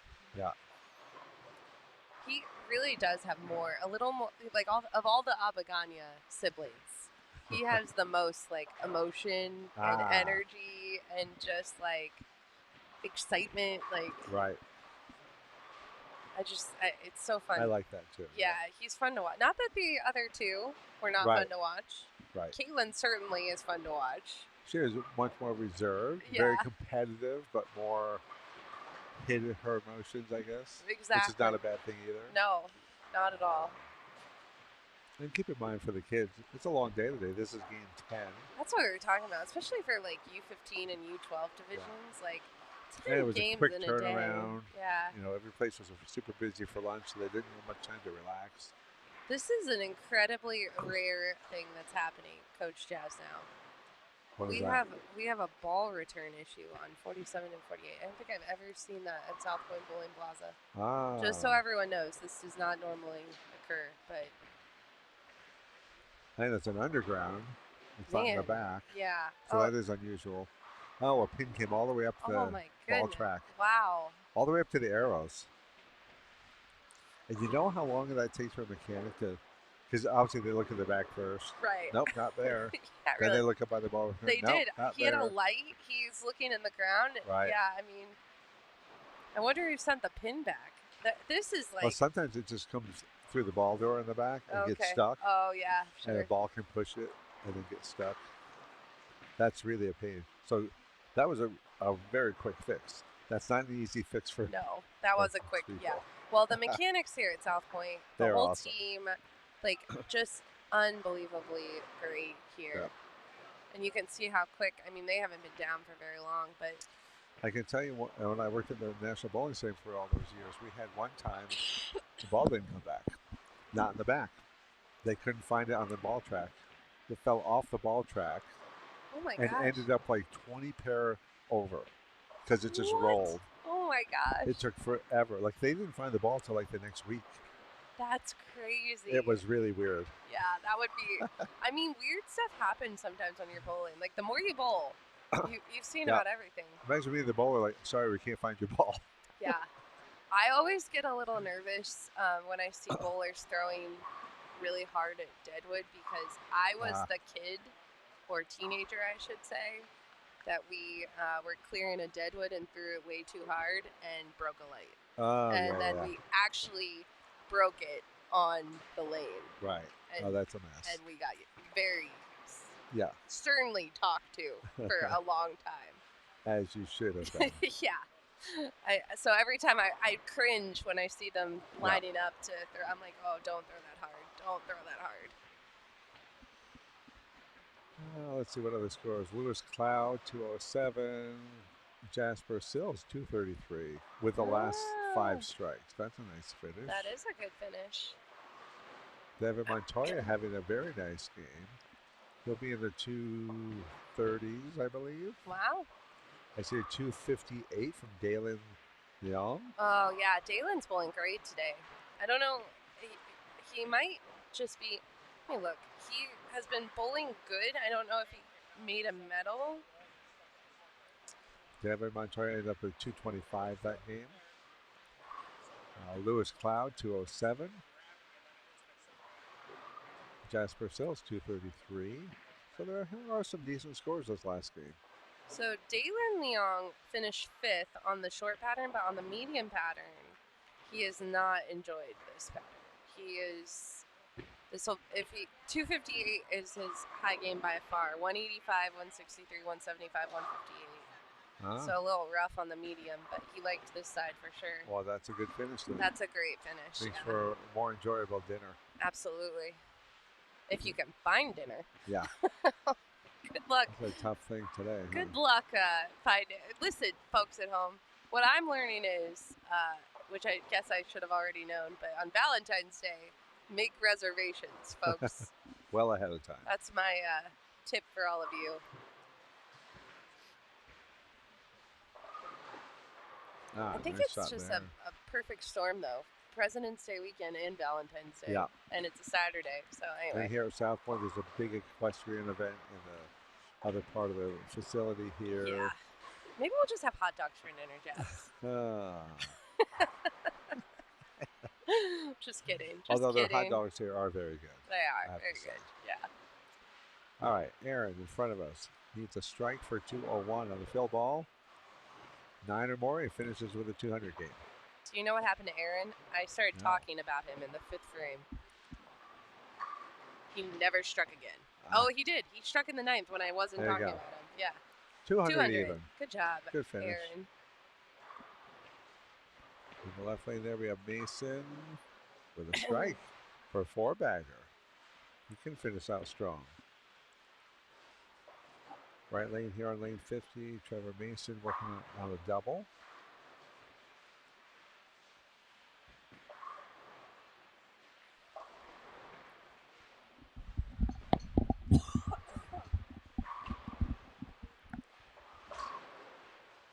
Got that one in and does not get the carry. Illegal. Was a miss in though. Yeah. But Coach Jazz, at the end of your block, you want them to fall. I agree to that. But you shouldn't expect them to fall if you don't make a great shot. If they do fall, that's just a bonus. Technicality. I know. Mason with a double there in the 10th. Fill it out for 214 if he fills up the fill shot. Did you mention Dylan Ingram 222? Look at that game. I don't think so. That's a solid game right there. Yeah. All right, folks at home, if you're watching, we will be back tomorrow morning, 10 a.m. 5 games. On the long pattern. Long. How long is the long pattern? We'll give them Tomorrow, a little preview, yeah, a little teaser, just to keep you coming back. 46 feet, 29 mils. So almost the same amount of mils as today in the medium pattern, but a 4 foot longer pattern. Ratio tomorrow will be 3.9 to 1. Ooh. So technically maybe the easier of the three patterns based on ratio. Doesn't mean they're going to play way easier. So I heard from a few bowlers, we'll see if this pans out to be true. A few of the bowlers told me in practice that the long pattern was giving them some trouble. Okay. They felt like it was a little tighter than normal. Well, I think even both the short and the medium, there were several pairs with the middling just didn't want to react. Right. Yeah. So I think on the long that might be exaggerated. Okay. All right, Trevor ended up with a 210. Mason, Cardenas, 213.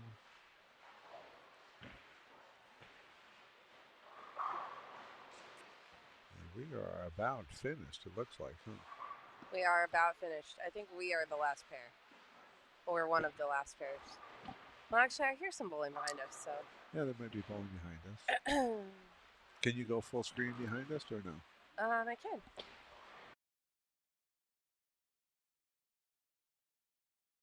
Wait for it. There it is. Oh, there it is. Yeah, there are some bowlers. We got some more bowling going on. Isabella.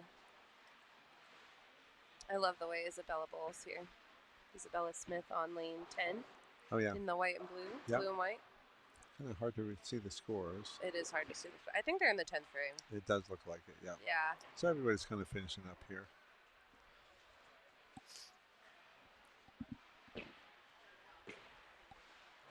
Last shot here. Oh, I thought that was a 710. I'm like, no way. Mr. Nicholas and JJ. On the left lane, see if we can pick up the spare. Nice patriotic outfit he's wearing. I do like it. I like it too. All right. So, yeah, it looks like they've only got a couple more bowlers. So, folks, we are gonna call it a day, and you can see the final results on bowlmetrics.com. Okay, we'll see you tomorrow. We'll You lost your train of thought. I did. I totally. The train left the building. Okay. Final results on bowlmetrics.com. We'll be back at 10 a.m. Long pattern, 5 more games. If you're watching at home, thanks for joining us, and we will see you tomorrow. Thanks, Blair. You've been watching the 2026 SYC Nevada. The SYC Nevada would not be possible without the generous donations from our sponsors: Storm Bowling, Cool Wick, PBA Junior, KEGEL, Turbo 2-in-1 Grips, 3G Shoes, Ray's Eyewear, Ballard's Bowling Academy, Master Industries, Quality Respite and Home Care, and by TD Transportation. Special thanks to the official scoring system of the Storm Youth Championships, Bowlmetrics. The preceding was produced exclusively by Storm Bowling. For more information on upcoming events and more, please visit stormbowling.com. Once again, thanks for watching.